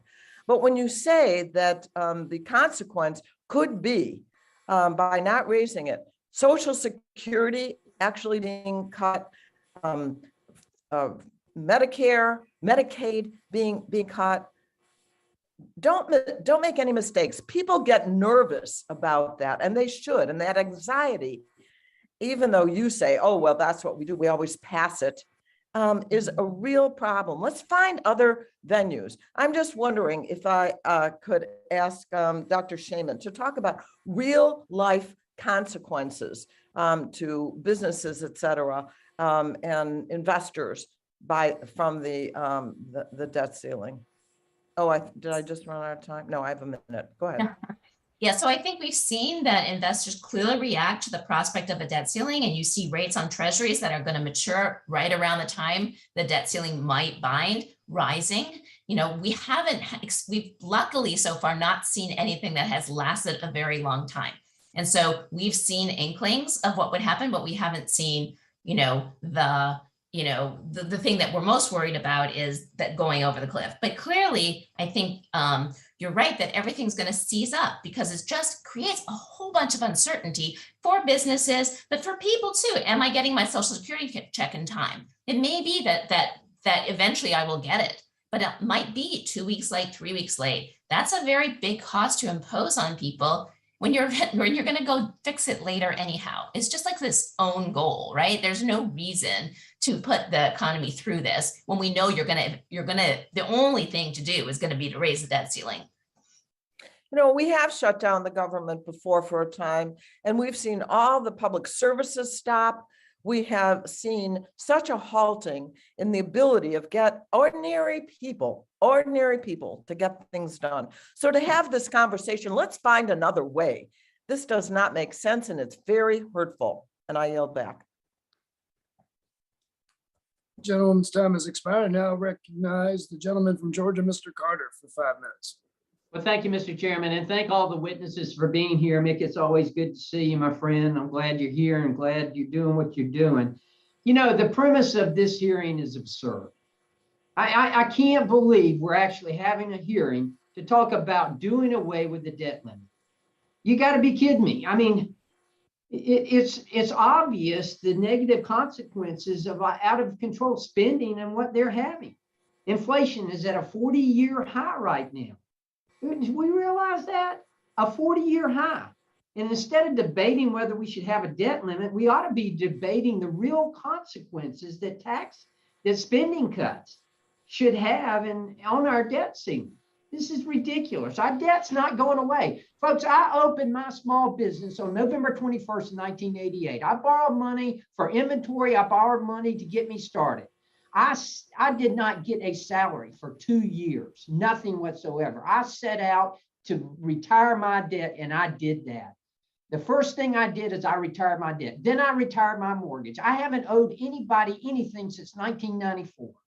This is ridiculous that we have this kind of debt in our country, and it's not sustainable. We've seen it happen over history, over time, what it's done to countries. You know, some people talk about Japan and their enormous debt to GDP ratio. Well, folks, look at Japan's GDP growth rate is abysmal. And similar things are happening right now in Italy. And some of you argue that the interest rates are lower than the growth rate and we can continue to roll over debt, borrowing new money to pay interest on old money. That is simply ridiculous. This is unsustainable. And who's going to be paying this? my children, my grandchildren, your grandchildren. This is intergenerational theft. We have got to stop this. And to debate stopping one of the only things that makes us even think about it has been pointed out here by Mr. Mulvaney and by others. The only time we think about this is when it come up against the debt limit. And Mr. Mulvaney is right. That's the only time we do anything about it. And it does result in good fiscal policy. It does. Mr. Mulvaney, I want to ask you, CBO has noted that rising debt will result in less private investment and lower output and outcome and a lower standard of living for Americans. In fact, their projections show that the long-term impact of debt rising to 200% of GDP, which is where we are headed with this budget, as it brings us to 117%, is a $9,000 annual income loss for Americans. A $9,000 annual income loss. Mr. Mulvaney, are you concerned that the massive growth in debt will crowd out other spending and result in negative economic impacts? Yeah, thanks, Mr. Carter. Thanks, buddy. It's good to see you. I think we're all familiar with the term. Honestly, I think you're seeing some of it now. You're already starting to see, I think one of the many reasons we're experiencing inflation is because the government has become so big. And yeah, I do worry about that in the near term and in the long term. This whole concept that, the debt ceiling is the problem is just befuddling to me. I heard Dr. Sheiner mention that no good has come of it, but go down the list of all we've done in the past. I mentioned Graham Rudman. I mentioned the 1991 Act, the 2011 Act. Mr. McClintock did the whole list that goes back even further than that. Ask yourself this. What would you have done on fiscal policy if not for the debt ceiling? I mean, show me a couple of pieces of legislation dealing with reducing spending and getting the fiscal house in order that wasn't tied to the debt ceiling. And your point, Mr. Carter, is a good one. I wish my Democrat friends would see it from the same perspective, which is, yeah, it crowds out private sector spending, but it also crowds out other government spending. If you want money to spend on other government programs, it won't be there because it's going to go to pay down the debt. So even if we disagree about how government should spend money, I wish we could agree that we'd rather spend it on doing things than paying off debt in the past. And it worries me that people don't look at that side of it. The interest payments by themselves are getting ready to be the largest single line item in our budget outside of entitlements, and that's a problem. Just real quick, Mick, I want to ask you one other thing. If we were to reverse our fiscal trajectory and put the federal budget on a sustainable course, what would be some of the positive economic effects? I think you see less inflation. I think you see more private investment. One of the good things that came from our Tax Cuts Act was we encourage private investment so you get growth without inflation. You got great growth right now, but you got it with inflation, which is sort of, running on a treadmill. So there's all sorts of benefits that come from spending more money in the private sector and spending less in the government sector. Great. Thank you so much, and I yield back. Gentleman's time has expired. Now I yield 5 minutes to the gentleman from New York, Mr. Morelli.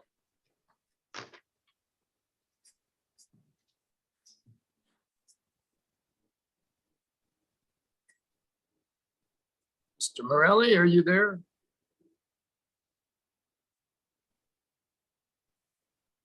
Don't hear from him, so I'll yield 5 minutes to the gentlewoman from California, Ms. Hsu.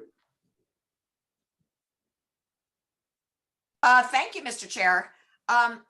Ms. Russell, I wanted to expand on Congressman member Jan Schakowsky's questions about small business. I am a member of the House Small Business Committee, so I understand how the U.S. government's small business lending programs underpin so much of our economy, supporting business growth and employment. But what many of my colleagues may not realize is that the SBA's loan guarantee programs frequently operate at zero subsidy. And that means that despite offering billions of dollars in government-backed loans to small businesses that otherwise would not secure affordable financing on the private markets, these programs typically require no appropriations from Congress. They don't cost our taxpayers anything. But a breach in the debt ceiling would be catastrophic for these programs, which do not even contribute to the federal debt. Even if SBA were to find a way to continue offering loans, they would require exorbitantly high interest rates because the government would have no other way to guarantee the loans. So could you spend some time talking about how these programs contribute to the small business economy and discuss the potential impacts to the lending environment if SBA could no longer offer low interest loans?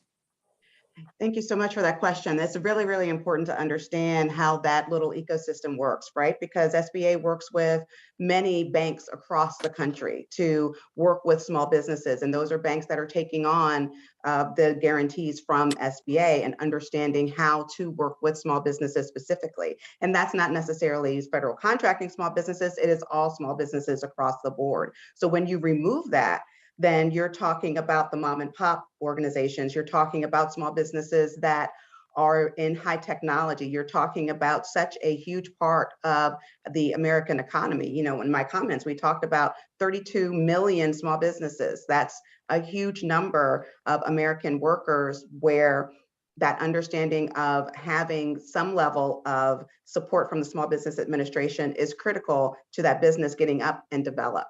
Even for the gentleman speaking earlier about how he started his small business and now he's out of debt. Well, that's important to understand because so many small businesses are starting. I started my business without debt at all. I started my business at my kitchen table with $500, right? And so while some have that opportunity, others may not have that opportunity. And so it's our responsibility to give them that opportunity because we know and understand that small business is the undergird of this entire economy. SBAs and their ability to fund the small businesses to get these ideas off the ground, it's incredible. Yeah. Well, thank you for that. Dr. Blessing, I wanted to discuss the impacts that debt ceiling hostage taking has had on government's most important and basic functions, including the ability to collect revenue and promptly disperse refunds during tax season.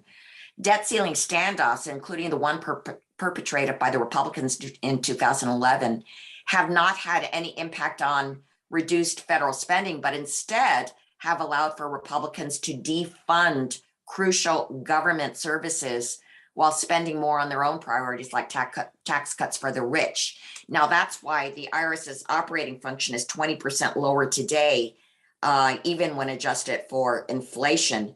And this is despite federal spending increasing between 2010 and 2019. Defunding the IRS has led to a tax gap as high as $1 trillion annually, which means even more lost revenue to reduce the deficit. So the result is delayed tax refunds, overburdened staff, and more difficulty getting much needed assistance during the busy crunch before tax day. And any similar stories can be told for similar essential government functions. So can you talk about the impact that debt ceiling fights have had on essential government services like revenue collection, and have these service cuts led to deficit reduction?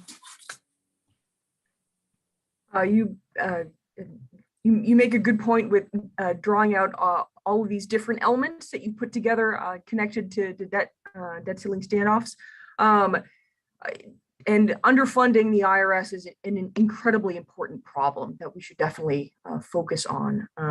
You know, when we have these different debt ceiling standoffs, when we underfund these different services, you know, there are real costs to the government and to our ability to collect what's on the books. You know, it's not a tax raise. It's simply, you know, collecting what's on the books. And the tax gap should be a really low-hanging fruit item for reformers who are looking to kind of build a coalition for you know, ways to start recouping some revenue in a serious way. Gentlewoman's time has expired. Now recognize the gentleman from Virginia, Mr. Klein, for 5 minutes. Thank you, Mr. Chairman. I've been listening over the past hour, and I got to say this disconnect that's going on right now is profoundly disturbing between one side that wants to pretend that there's nothing wrong, that we can continue to proceed as we have with spending, record spending levels, record deficits, record levels of debt, and that we don't need to worry about debt limits anymore. And the other side, which actually wants to have a frank and honest conversation about the looming crisis that we're facing right now. Director Mulvaney, thank you for being here. Do you believe we should be focused on stabilizing current important programs like Social Security and Medicare to make sure we can maintain them? or on expanding these programs and creating a bunch of new programs on top of them? Mr. Klein, thank you very much for the question. It's an easy answer. Yeah, to depend on Social Security and Medicare and Medicaid. Faced with that automatic, and let's make it clear, and I know you folks know this as well as anybody, but for folks who might be watching this, those cuts are automatic. Social Security, for example, is not allowed to borrow money. It can only operate with the funds that it has. That it runs out of the money that's in the trust fund, it's going to have to unilaterally. Last time I looked at it, which was 3 or 4 years ago, was 22%. That you want to talk about something that will be a shock to the system.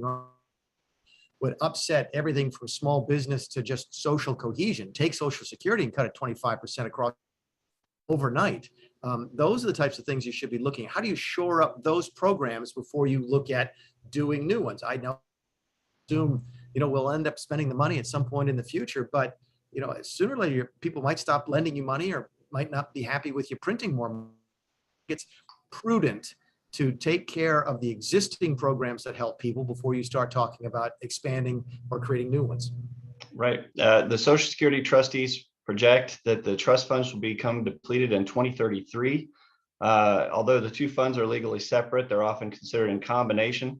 And the trustees project that the combined trust funds will be depleted in 2034. They projected last year that the combined trust funds would become insolvent because incoming tax revenue would be sufficient to pay only about 78% of scheduled benefits.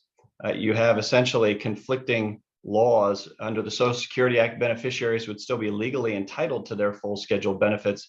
However, the Anti-Deficiency Act prohibits government spending in excess of available funds, so the Social Security Administration would not have legal authority to pay full Social Security benefits on time.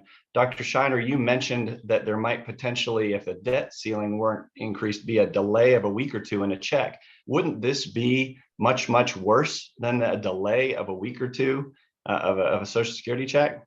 Oh, definitely this would be much worse, but the debt ceiling doesn't really have anything to do with it, right? And so the question is, what do we do to put Social Security on a sounder footing? And frankly, this kind of rule that they couldn't pay out money is very similar to a debt ceiling. It's like the people are entitled to the money, but the Treasury is not allowed to pay them. Social Security Administration not allowed to pay them. But you would agree, reclaiming my time, that if we can do something to set Social Security on a firmer foundation and a solid fiscal footing, that the need to increase the debt ceiling would reduce on a similar scale. It depends what we do. I mean, you can imagine changing that rule and allowing general revenues to be used for Social Security, and then thinking about a more gradual, deliberative process. So it depends on what you did.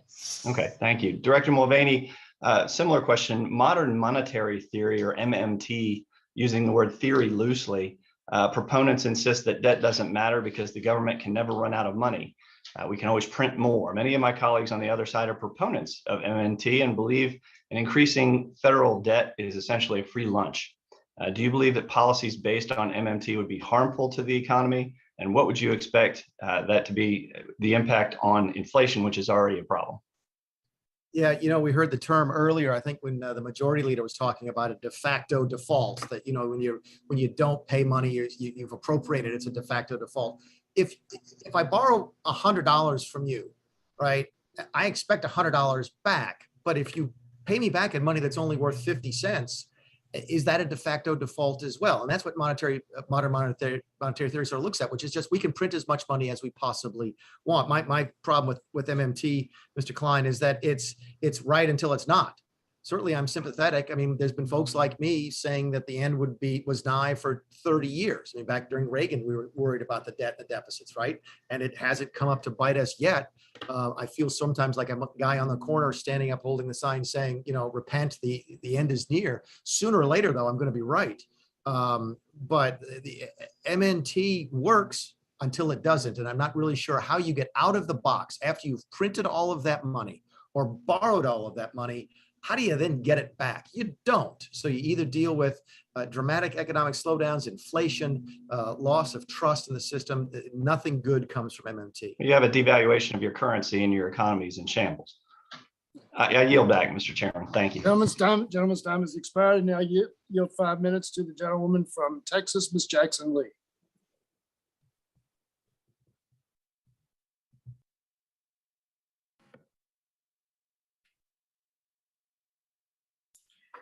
Thank you very much, Mr. Chairman, and thank you for this hearing.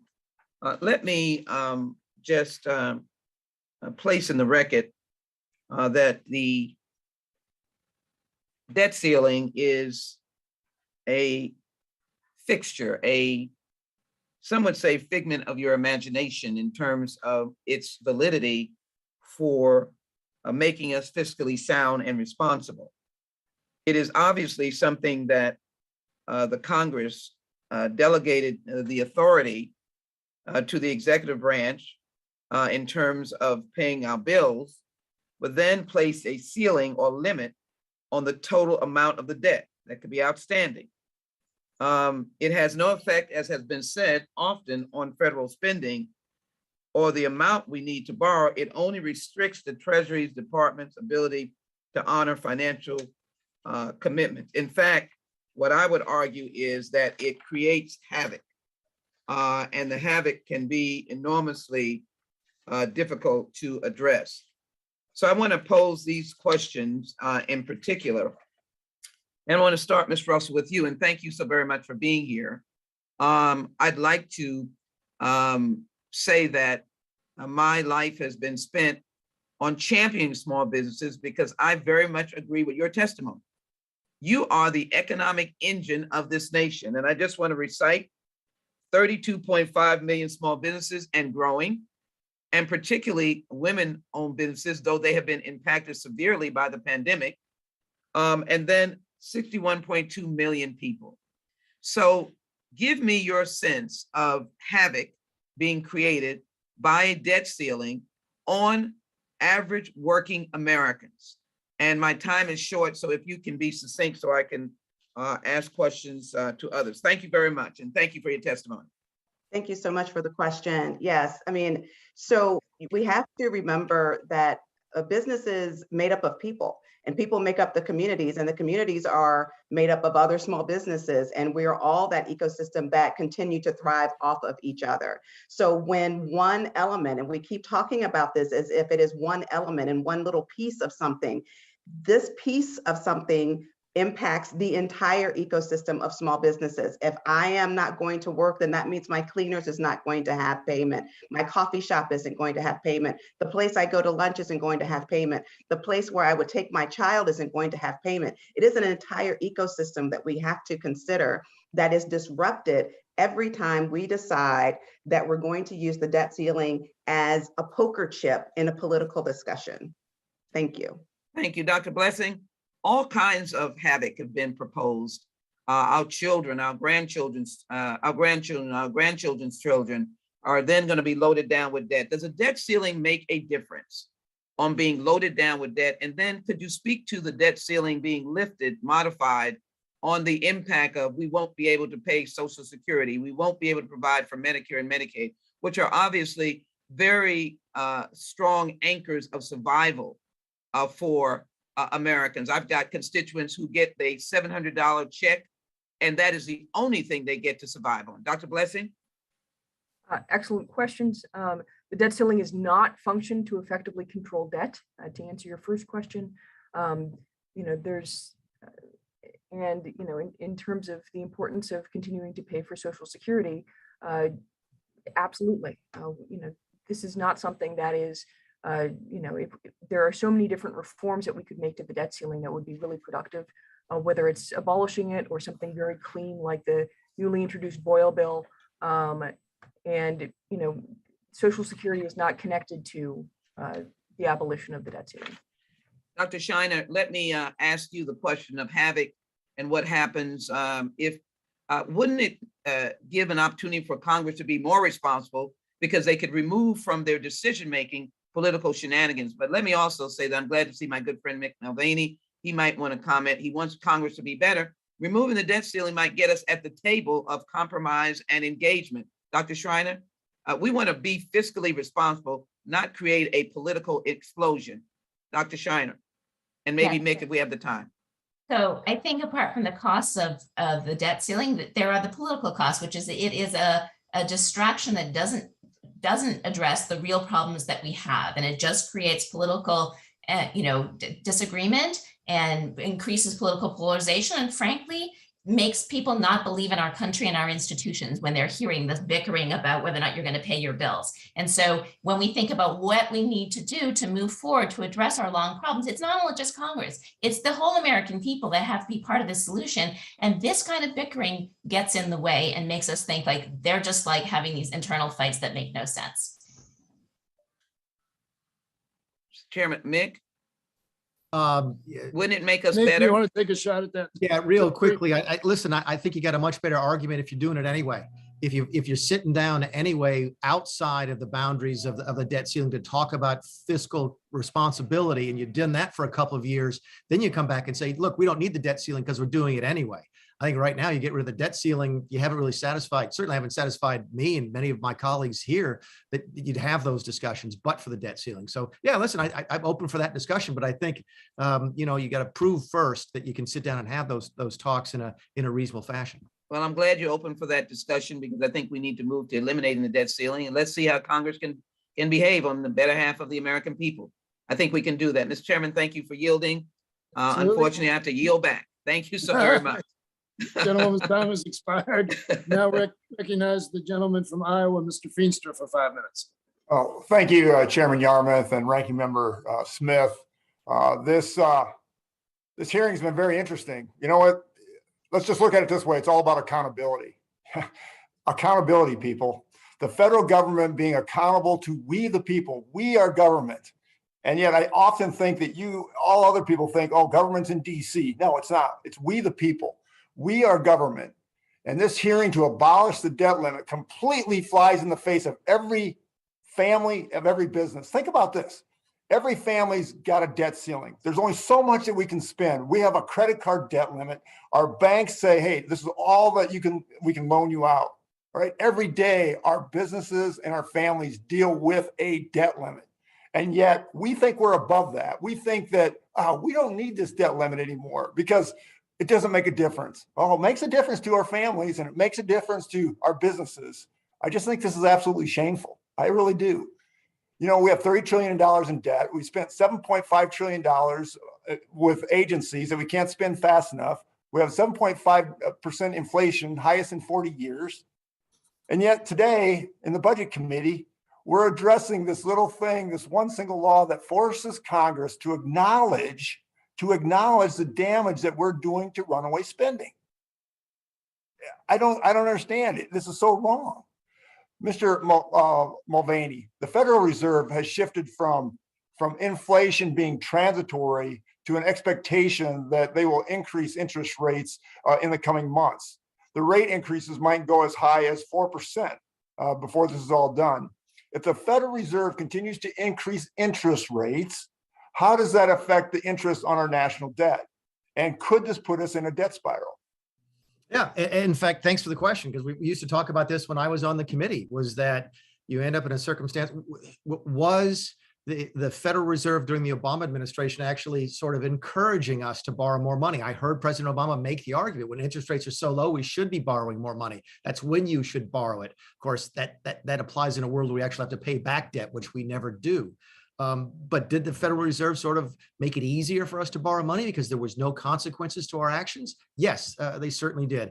And if interest rates do go up, then you're going to start to see those consequences. Again, I come back to this idea that you would think that everybody could agree that there's better things to spend money on than interest. But if the 4%, by the way, Mr. Feenstra, that doesn't bother me. I'm old enough. I'm older than I look. I mean, I remember when interest rates were, on mortgages were 14, 16, 18%.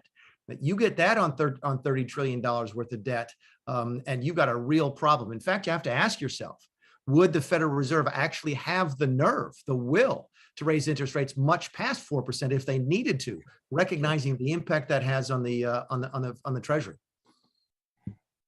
That's exactly right. And I'm glad you pointed that out, because when we have the debt ceiling, these are the things that come out. These are decisions that we have to make. The Congressional Budget Office projects by 2031 that as much as 15 to 18% of our money will go to interest rates. By 2051, close to 50% of our money coming in, our revenue coming in, will go to strictly interest. And then we talk about Social Security, Medicare, Medicaid that's looking to go bankrupt. But no, we don't want to talk about that because it's inconvenient, because, it hurts. you know what? I think this is the most important topic that we should be talking about today, of what does our future look like? And yet we want to bury it in the sand, and we don't want to go down this path of holding each other accountable. You know what? Our families do, our businesses do. I think our government needs to also. Thank you, and I yield back. Gentleman yields back. I now recognize the gentleman from California, Mr. Peters, for 5 minutes. Thank you, Mr. Chairman. I've been listening for a while, and it strikes me as the one thing we've learned from the debt ceiling discussion is that the debt ceiling is not the answer. Whatever the problem is, the existence of the debt ceiling is not keeping us from being $30 trillion in debt. And the reason is because it's the real analogy. It's not some warning light. It's the credit card bill. You've already spent that money. You, your family, your spouse, your kids, they already rang up that account. And the only responsible thing to do is to pay the bill. And by the time you get to the bill, it's too late to talk about the spending. Let's face facts that the debt ceiling has become a political cudgel rather than some sort of useful policy tool. So those of us who are worried about debt and deficit shouldn't just talk about whether this is good or bad. It's clearly not doing the job. Let's talk about something new. And I think a lot of my good colleagues on the Democratic side support repealing the debt ceiling limit altogether. And I think there's good reason for that, because it is an artificial tool and it carries too much risk to be used for political games. But I don't think one of my Republican colleagues just thinks we can get rid of it. So last year, I just want to let you know, I teamed up with Congressman Jody Arrington and the Bipartisan Policy Center to craft and introduce the Responsible Budgeting Act. So this bill would eliminate the danger of debt limit brinksmanship and offers Congress two ways to actually deal with the national debt. First, we would pass a budget resolution that satisfies specific debt reduction measures while simultaneously passing a joint resolution that the president can sign to suspend the debt limit until the next fiscal year. And then if Congress fails to pass that concurrent budget resolution, the second option allows the president to suspend the debt ceiling, him or herself, which Congress could vote to override. And with the suspension, the president's obligated to send a debt reduction proposal to the Hill. Congress would have to consider that proposal or come up with something of its own. It's a little bit complex, but it's a heck of a lot better than pointing fingers at each other and dodging the bullet every year or two. So, Dr. Blessing, you noted that while the debt ceiling debate may bring attention to fiscal issues, it carries too much risk to be considered a useful tool. Do you think a reform like the one I described could move the ball forward in having a more productive conversation about controlling federal debt? Very important question. I mean, my testimony has emphasized both the benefits and limitations of procedural reform like this. Having the president be allowed to, suspend the debt ceiling with Congress being able to then disapprove of it, and you've paired it with additional things. But that sort of a mechanism would absolutely be safer than the status quo. The safest possible thing, of course, is to remove it from the field of political contestation altogether. Right. Dr. Sheiner, do you agree that breaching the debt limit would affect the standing and competitiveness of the United States in the global economy, right? Definitely. I don't know if you think something like our proposal, which would eliminate the hostage taking and reduce the risk of default. I mean, I think probably there's an appetite for getting rid of it altogether, but failing that, is that the kind of thing we should be looking for? Yeah, definitely. So I agree with Dr. Blessing. Getting rid of it would be great. But if what you need to do is get rid of the uncertainty, right? You need to basically take it off the table as a possibility. And so whatever procedural reforms could get you there that could actually pass, would be a step in the right direction. Well, I got to say, I think that both parties have been responsible for adding to the debt, I think for good reasons and other reasons. It would be great if this committee, the members of this committee could come together. If you're really concerned about reducing the deficit, forcing us to make those tough decisions through a bill like the one we proposed. Mr. Chairman, I support eliminating the debt ceiling. In the event that doesn't happen, I think we need to reform it. But I don't want to pretend that this is somehow the answer to any problem, to any question that we face. This is not the tough decision making we say we want to be called on to make. I thank you for having this hearing, and I yield back. Gentleman yields back, and I now recognize the gentleman from California, Mr. Obernolte, for 5 minutes. Thank you, Mr. Chairman, and thanks to everyone for participating in this critically important hearing. I want to touch on something that Congressman Smucker brought up, which is that the fact that we're having this discussion about the debt limit, really means we're not talking about the larger picture here, which is the federal deficit and our rising national debt. The one thing that the debt limit does force us to do is periodically have a discussion about the debt and how we're going to pay back the money that we're borrowing. So we've had a discussion here in this hearing about the recent letter from the Congressional Budget Office and a debate about whether or not real wages are keeping up with inflation. But I wish that we were talking more about another document from the CBO a few months ago, which was their budget forecast. I think Congressman Feenstra touched on this a little bit. That forecast is eye-opening. I mean, it paints, even under the most rosy scenario, which is that we don't have another major recession, we don't have another major war, Congress doesn't enact any new spending measures that promote deficit spending, and the 2017 tax cuts expire on time. If all four of those things happen, then by the end of the forecast period, which is 2051, our national debt will only be 200% of our gross domestic product.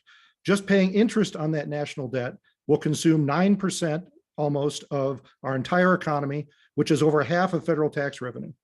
And the really distressing thing about that is that's assuming that interest rates are within the range that the CBO projects now. If we have to raise interest rates to control inflation, the CBO says that easily just paying interest on the debt could be 25% of GDP and over 100% of all of our federal tax revenue. So that's what we need to focus on. And I think any discussion of eliminating the debt ceiling has to be paired with a discussion about what our solution is to getting that national debt and our federal spending under control. So I really wish if we were talking about eliminating the debt ceiling, we would pair that with a measure, for example, maybe a congressional budget, a constitutional amendment requiring a balanced budget. I've introduced legislation that does that. I know other members of the committee have introduced legislation that requires that. This is not a new idea. Almost all of the states require a balanced budget. My home state of California, I mean, obviously a very blue state, but we have one of the strongest balanced budget requirements. And before my 2 years here on House budget, I spent 5 years as what we would call ranking member of the Budget Committee in the California legislature. And, we made it work. And sometimes the minority party even voted for it. So this could be a template for what the federal government does. And then lastly, before I get to a question or two here, I just want to talk about the specific proposal that's been raised here in the hearing today, which is to transfer responsibility for raising the debt ceiling from the legislative branch to the executive branch and giving the Department of the Treasury that authority. And this is something I've spent some time thinking about, and I would strongly say that that's a bad idea. A few years ago, I wrote a doctoral dissertation on managing budgetary conflict between the legislative and executive branches. And as part of that research, we looked at the mechanisms that shift the balance of power between the executive and legislative branches at the federal level. And here's the problem with giving the Department of the Treasury that authority. Their time horizon is much shorter because administrations come and go every 4 years or at most every 8 years. Doing something like controlling federal spending is really politically difficult, and it's not something that you can get done on that short a time horizon. And politically, it's going to be much more difficult for the executive branch to do that. So I would urge caution there. So let me ask Mr. Mulvaney, I think you've got some fascinating experience having served in both the legislative and the executive branches. Do you think that Congress should essentially abdicate its responsibility for this and give it to the executive branch? And if not, what do you think the long-term solution is to controlling federal spending? Do you think it's something like a balanced budget requirement? The longer answer is it just will. It's political will. The voters have to send people to office who care about balancing the budget and spending less. They're not doing that yet. So yeah, it would take a cultural change in Washington. Washington is set up right now to spend more money every single year, but because of the way that the budget process works, because of the way the CBO project works. Listen, that's a longer discussion for another day. As to Mr. Boyle's suggestion about giving the Treasury, I'm sitting here, I'm torn because I think the chances of me going back in the legislative branch are probably pretty low. Chances of me going back in the executive branch probably pretty good. So yeah, give us more authority, please. Give us more power. No, don't do that. I mean, Isn't that part of the problem we have right now, is that you guys delegate so much authority to the executive branch, and then you don't let the executive branch actually do it. They can't fire people. They can't hire people. They can actually run the government. Then you try to micromanage them on how you spend money by putting line items in appropriations bills. And the whole thing just starts to break down. No, don't give more authority to the executive branch. By the way, you've got the same authority right now, I think, on regs. You delegate all the regs down to the executive branch, and you can oversee them, but you never do. So you can overrule them, but you never do. So no, please don't give more authority to the executive branch. That is not a resolution to hardly anything.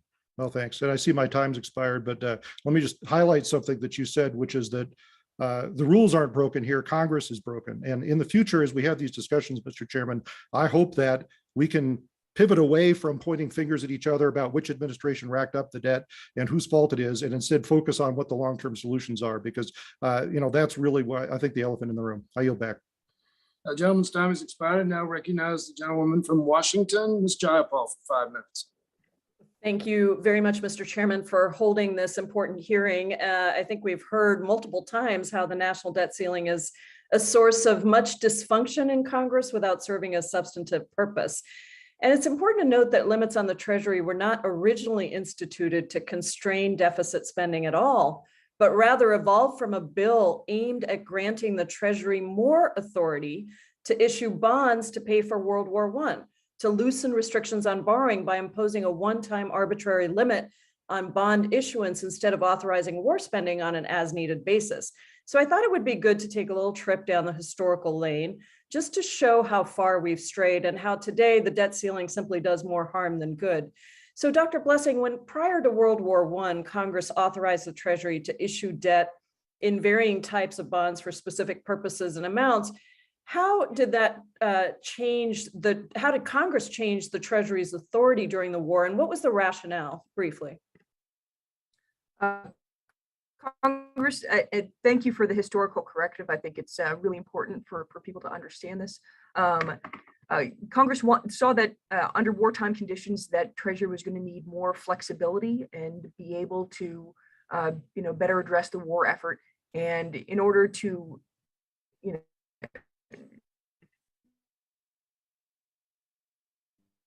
Dr. Blessing, you are coming in and out, this unfortunately. was not an effort at constraining either overall debt. Oh gosh, how's this? You're back again. Dr. Blessing, your Is that audio better? I'm sorry. is cutting out. And you're frozen now on screen. See if she, are you back? No, you're still frozen. Okay. I could go to some other I can see questions. you. and if- Turn off your camera, maybe. Oh, okay. Want to try that, Dr. Blessing? Turning off your camera for a second and see if you can if we can hear you. Of course. How's that? That's much better. And Mr. Chairman, if you wouldn't mind restoring some of my time, that I would. No, appreciate. I will. Thank you. Go ahead, Dr. Blessing. The Congresswoman is absolutely right. With the change in the 1917 law with the Second Liberty Bond Act, the idea was not drain debt or yearly deficit, was to enable the Treasury Department to have greater flexibility and to also modernize federal finance. Shoot, Dr. Blessing, unfortunately, we are just not able to hear you. So I think I'm going to go to a different. No, you sound's not, feels not working. No, we can't hear you either. Okay. Go ahead. Spending. All right, we're going to try this again, and I'm going to ask questions of a different witness. Sorry about that, Dr. Blessing. I was looking forward to that. But let me go to Dr. Sheiner. Even after Congress raises the ceiling after default, the damage will be done. And by some estimates, 6 million jobs would evaporate, and delays to crucial social safety payments would devastate families already living hand to mouth. How long would it take for the economy to recover after breaching the debt limit? Yeah, I think we don't know the answer to that question. It really does depend on what happens to financial market perceptions, whether people understand that, yes, we breached the limit, but it's going to be very short and we can take it in stride, or whether or not it really says, oh my God, there's so much dysfunction here. And that would just undermine confidence. And that could take a very long time to get back. And so we've never done that before. And so I think the uncertainty is huge. And so the way I think about it is not that it would necessarily be many, many quarters of recession, but it has the possibility. And why risk that, right? And it has the possibility of just deeply undermining faith in the US economy that might last many, many years. Well, that's a really important point as well, because it's been a major priority of Congress to help maintain America's competitiveness in a globalized economy. And so, if we were to breach the debt limit, can you give us a sense of what that would do to the standing of the United States in the global economy? I mean, I think that the US federal government has this reputation as our treasuries are the safest and they're the most liquid, and we have a huge advantage, and our borrowing costs are lower because of that. And so that puts that at risk. Even if it put it at, we just lost some of the advantage, it would cost a lot given the size of our debt. And so why risk it? And then I think there's a broader question that I can't really answer, but just it's beyond just interest rates. It's this view of the US as a global leader. And when your politics get so dysfunctional that you don't pay your bills and that you cause a recession because you couldn't get the political act together, that just has really unpredictable, but obviously not good repercussions for the US as a global leader. And what about the potential global spillovers from a breach in the debt limit? Right. I mean, so we have a global capital market. People rely on US treasuries everywhere as the safest asset. We've seen other episodes where there have been minor, dysfunctions in the treasury market kind of affecting the whole world. And if this was something major, yeah, it could throw, global markets in turmoil, and then much would depend on what the Federal Reserve did. And did they come in and fix it? Could they do that? It's just this huge unknown about what would happen, but it does have serious repercussions, and just really hard to assess exactly what those would be.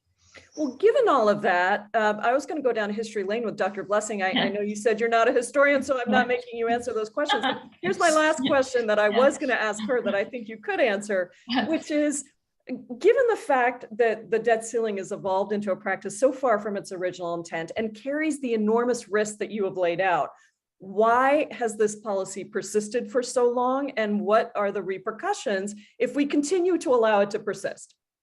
I mean, it's not just that it's persisted, but I think that it's gotten more pernicious over time, right? We've come closer to breaching it in the past 10 years. As I said, I wasn't sure what was going to happen this time. It seems like we're getting closer and closer to the point where we actually might step over that breach. So I think it's a very dangerous thing to have. And I don't think it does anything good in terms of thinking about our long-term problems in a way that makes sense. And so I think it should go. I think it's a risky and not a helpful part of our process. Thank you, Dr. Sheiner, and thank you, Chairman Yarmuth. I Absolutely. Appreciate the latitude there, given our tech Absolutely. No problem at all. Gentlewoman's time has expired, and now recognize the gentleman from Florida, Mr. Donalds, for 5 minutes. Thank you, Mr. Chairman. This has been a very interesting hearing, to say the least. I mean, look, the reality is, before I got to Congress, I never liked hearing y'all talk about the debt ceiling. And now that I'm in Congress, I don't really like hearing y'all talk about the debt ceiling, because the truth is that this is not about quote unquote paying our bills. This is about us not changing our spending habits and wanting more money from capital markets so we don't have to change. This whole idea about brinksmanship, to me, is what the legislative process is supposed to be about. If you cannot find a way to work on both sides of the aisle to actually figure out a path forward for raising the nation's national credit card, then that means that you can't even get together to figure out how to reform your spending. If you can't reform your spending, you're going to run amok. So that's why capital markets and the rating agencies look at us from a funny perspective of, are they ever going to get their act together? Because we never do the hard things in DC. That's what I've seen before I got here, and that's frankly what I'm seeing now. there is no way we should be abolishing the debt ceiling vote or getting rid of the debt ceiling vote. That makes no sense at all.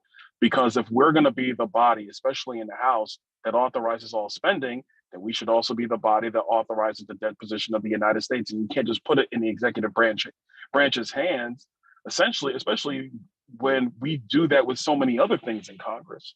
I really do want to thank the witnesses because I've been listening intently, and as far as I'm concerned, I think all the questions have really been asked, but I think it was more important for me to just, for whatever it's worth, make the clear statement that the members of Congress, both sides of the aisle, we actually need to let this committee do its full job, which is actually creating a budget, actually figuring out what our spending parameters can be, figuring out what that's going to be looking like in the future. And we should not be turning over borrowing of debt to the executive branch without a say from Congress. And I understand one of the proposals that Congress would have to vote to not let the executive branch do something.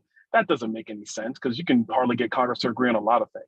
We have to do the hard work. It starts with us in the people's body. We should not be moving those spending decisions and those borrowing decisions off to the executive branch. I yield back. Gentleman yields back.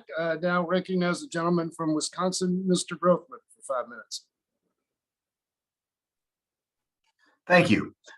First of all, one of my colleagues a little bit earlier talked about making Congress more responsible.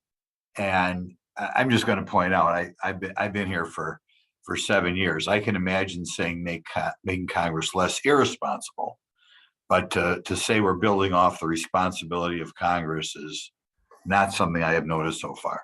Now we still have, Mick Mulvaney's still there. Hey, Mick, glad to see you again. I got a question for you. It seems to me that one of the results of excessive spending is inflation. And I'm not even sure all members of the Federal Reserve get that right now. But is that true? And do you believe the current, I guess I'd call it cruel tax because Congress never votes on it. It's really a regressive tax. It hurts the little guy the most. But do you believe the current penalty on the average American, housing costs, fuel costs, food costs, is caused by excessive federal spending? Yeah, Glenn, you and I are old enough, as are a couple of people on this committee, not nearly as many as I'd like, but because I don't want to feel like I'm the elder statesman. You remember what inflation is. Inflation is too much money chasing too few goods. And right now, because a lot of the policies you've got in Washington, D.C., y'all are pumping money into the system. Now, granted, a lot of that was necessary because of COVID. I'm not trying to criticize everything that happens, but you have had the end result of what you've done is to dump a whole bunch of money in the system. At the same time, because of COVID, but also because of some of the policies, re-regulating the economy, for example, it's been harder and harder to get goods to market. So more money chasing fewer goods equals inflation. And it is the worst kind of tax. It absolutely is. Yeah, you don't vote on it, but it does impact the folks that my Democrat friends say they care the most about, the folks at the bottom end of the economic scale. It affects them more than anybody else and negatively. I own assets. Okay. Many people on this call own assets. Our assets are going up in value because of inflation. If you're at the bottom end of the scale, you don't own anything. You're living paycheck to paycheck, and you're spending 100%, if not more, of that paycheck on money, on things you need every single week, and your quality of life is going down. So no, inflation, I think, is one of those. It's the scourge. Listen, it was bad. It was really bad in the late 1970s, early 1980s. People remember it nowadays to know how debilitating inflation can be. And yes, Washington is a driving factor behind that. Not the only one. COVID certainly plays a role, but Washington can and should be doing more to alleviate inflation instead of making it worse, which is what I think y'all are doing. I'm going to give you a question, and maybe this is an unfair question because you didn't know it was coming. But obviously the day of reckoning is coming, right? And when the day of reckoning happens, there's going to have to be some reduction in spending. I personally don't think we should ever cut Social Security. People have paid into that, and that's the one thing we shouldn't cut, which means many other programs which are arguably, or maybe not even arguably, under our Constitution shouldn't be the role of the federal government, are going to have to be looked at very carefully. Do you know if we try to balance the budget, say next year, the year after, and we leave Social Security and Medicare off the table, percentage-wise, how much of everything else would we do? Unfair question? Yeah, I mean, I used to know that off the top of my head. That used to be my job, but I haven't looked at that in a while. My guess is, I don't know, it's probably 20%. If you take Social Security and Medicare. Keep in mind, Social Security, Medicare and Medicaid are 75% of government expenditures. The budget, you guys know this better than anybody. You'll only budget roughly 25% of what the government spends. So if you take 75% of the spending off of the table and you try and balance it based upon the rest of it, it's going to be very, very difficult. I used to, tell people we could cut the defense budget to zero and you still wouldn't balance the budget. In fact, last year you could have cut all discretionary spending to zero and you wouldn't have balanced the budget because you're more than $1 trillion. What's the budget this year? 1.4, $1.5 trillion? Huge. Listen, the better question is, if you needed to, could you balance the budget next year? If you really needed to, or the most severe circumstances, could Congress get together and balance the budget next year if they needed to? I'm not sure you could. Okay, I'm kind of jealous of Chairman Yarmuth and maybe jealous of you, Director Mulvaney. I can't remember when you got here. You were here when the sequester was put in place. I think maybe the best piece of public policy we've seen in the last 20 years. Do you believe the sequester would have happened without the requirement for a debt deal? Guaranteed 100%, the budget control, which included the sequester, never would have happened but for a debt ceiling discussion. When I look at the last 7 years, go ahead. Does anybody on this committee, anybody in Congress who would disagree with that statement? Absolutely tremendous. I think maybe people on the committee are we can distribute next time we meet. The increase every year in discretionary spending for the last 20 years and see the wonderful 7-year period of sequester. Now, I know eventually when the Republicans were in charge, some people felt the need to break it, but I think it's something that we could perhaps revisit in the future since it's something that both sides agreed upon once. I think, can I ask, did his clock malfunction? Doesn't seem like he's been there for 5 minutes. It shows expired, Mr. Grothman, but I'm going to give you.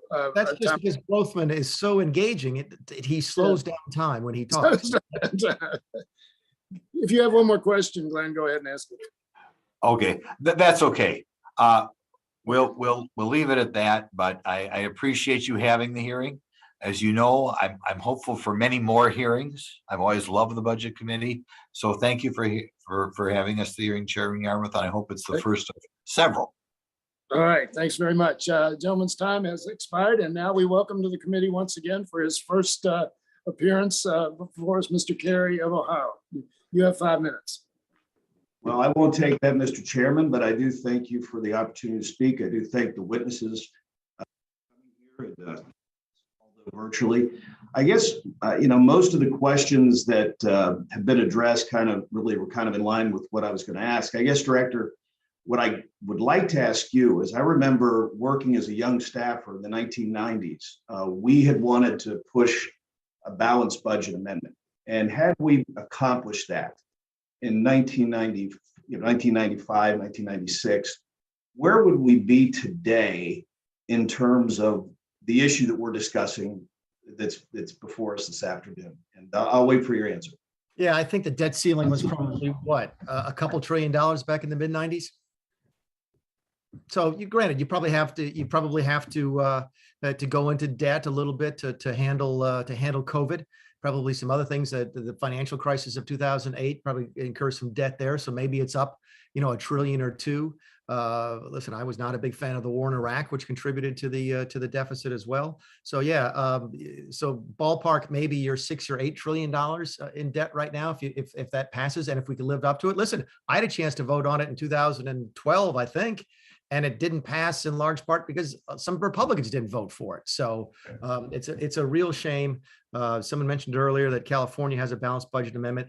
By the way, and I don't want to filibuster your question, but I would encourage this because this is one of the rare possibilities for bipartisanship. State government works. State government works better than the federal government does. One of the reasons the state government works, in addition to the fact that the minority has rules that protect it, is that they have to balance the budget and they have to sit down and work together with folks in the other party. Y'all don't have to do that because you own the printing press. If you had a balanced budget amendment, it might actually make your jobs more enjoyable, not less, because you'd actually be forced to do things on a bipartisan basis. I'll get off my soapbox. Director, I appreciate the candidness, and I appreciate you being the first person I've ever asked a question to. So, Mr. Chairman, Ranking Member Smith, I appreciate the time, and I do yield back. Gentleman, it yields back the balance of his time. And once again, we welcome him to the committee. I now yield myself 10 minutes, and I probably won't take all 10, but I do want to comment on a few things. First of all, let me say that I think this hearing has been done with a great deal of thought and civility, and I think with a very positive attitude about dealing with this question of the debt ceiling. So I know one person said we blamed, going back and forth with blame. We really didn't. There were a couple of times, but not like normal, for sure.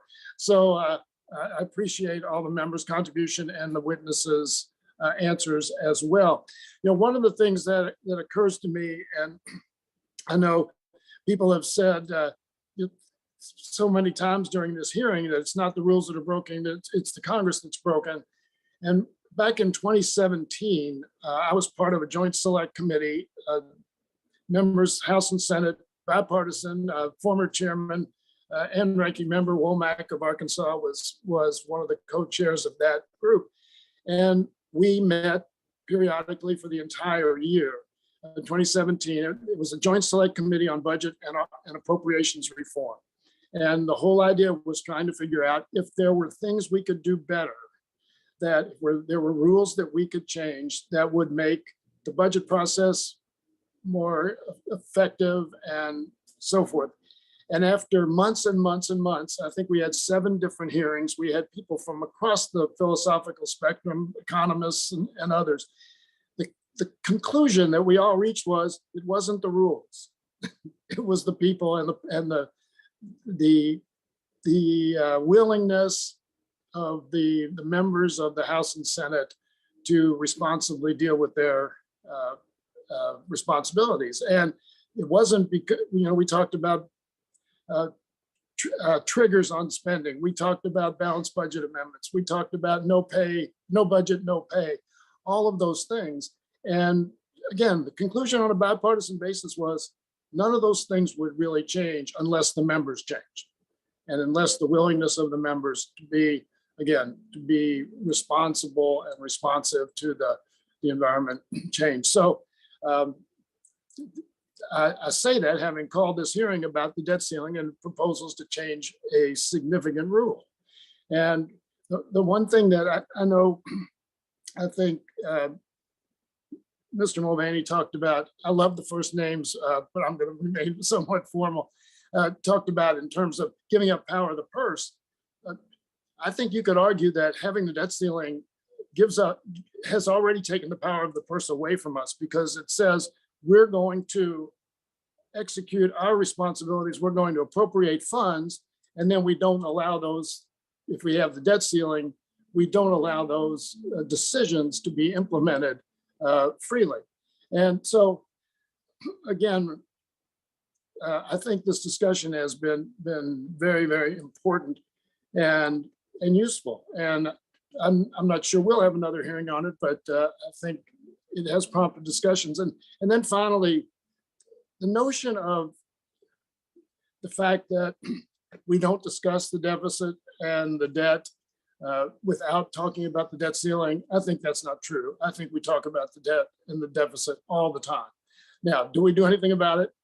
Not really, but we talk about it all the time, and there's a great deal of consciousness of it, which says to me the one justification for keeping the debt ceiling, which I've heard today, is that it's an effective extortion measure to get policies enacted that otherwise wouldn't be very popular or couldn't generate enough support to be passed, like sequestration. That to me does not justify keeping it. It actually is a good reason, as far as I'm concerned, to get rid of it. If all it is a wedge to either get difficult policies passed or to force us to force one side or the other to make concessions. So anyway, what I would like to do in the remaining 5 minutes is just to give, because I know a lot of the Dr. Blessing, her sound went out. I don't know if you're back online, but just to give you all a minute or two, I can give each of you a minute and 15 seconds to, if you have comments about things that have been said today that you've been waiting to respond to one way or another. If there aren't, that's fine. So Dr. Blessing, you want to take a shot? Is there anything you'd like to say in summary, things you've heard today that you'd like to make a comment on? Sure. Well, first of all, thank you for a wonderful hearing, and thank you for everyone at the committee. Some of the later responses were vis-a-vis giving up power to the executive branch. And here's the thing, while I think we should be concerned about Congress as an institution and making it more powerful and congressional capacity, I don't believe that doing away with the debt ceiling or any of the reforms that have been mentioned would mean giving up power to the executive branch, because they're only lifting the debt ceiling. They're not making policy. Congress has already made all of the spending policy, all of the taxing policy that would affect the debt ceiling and overall levels of debt. So I don't see this as an abrogation of Congress's, fiscal responsibility or any giving of any policy relevant power to the executive branch. So I just wanted to address that in particular, in addition to all of my comments.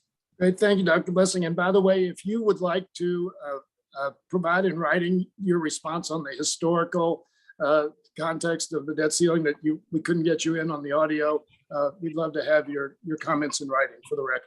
Happy to. Great, thanks. Dr. Sheiner. I don't have much to add. I will say I'm glad you said that you always talk about the debt, because I'm like, I always talk about the debt and the deficits. Don't know. Is it really possible that you guys never do? I thought that was unlikely.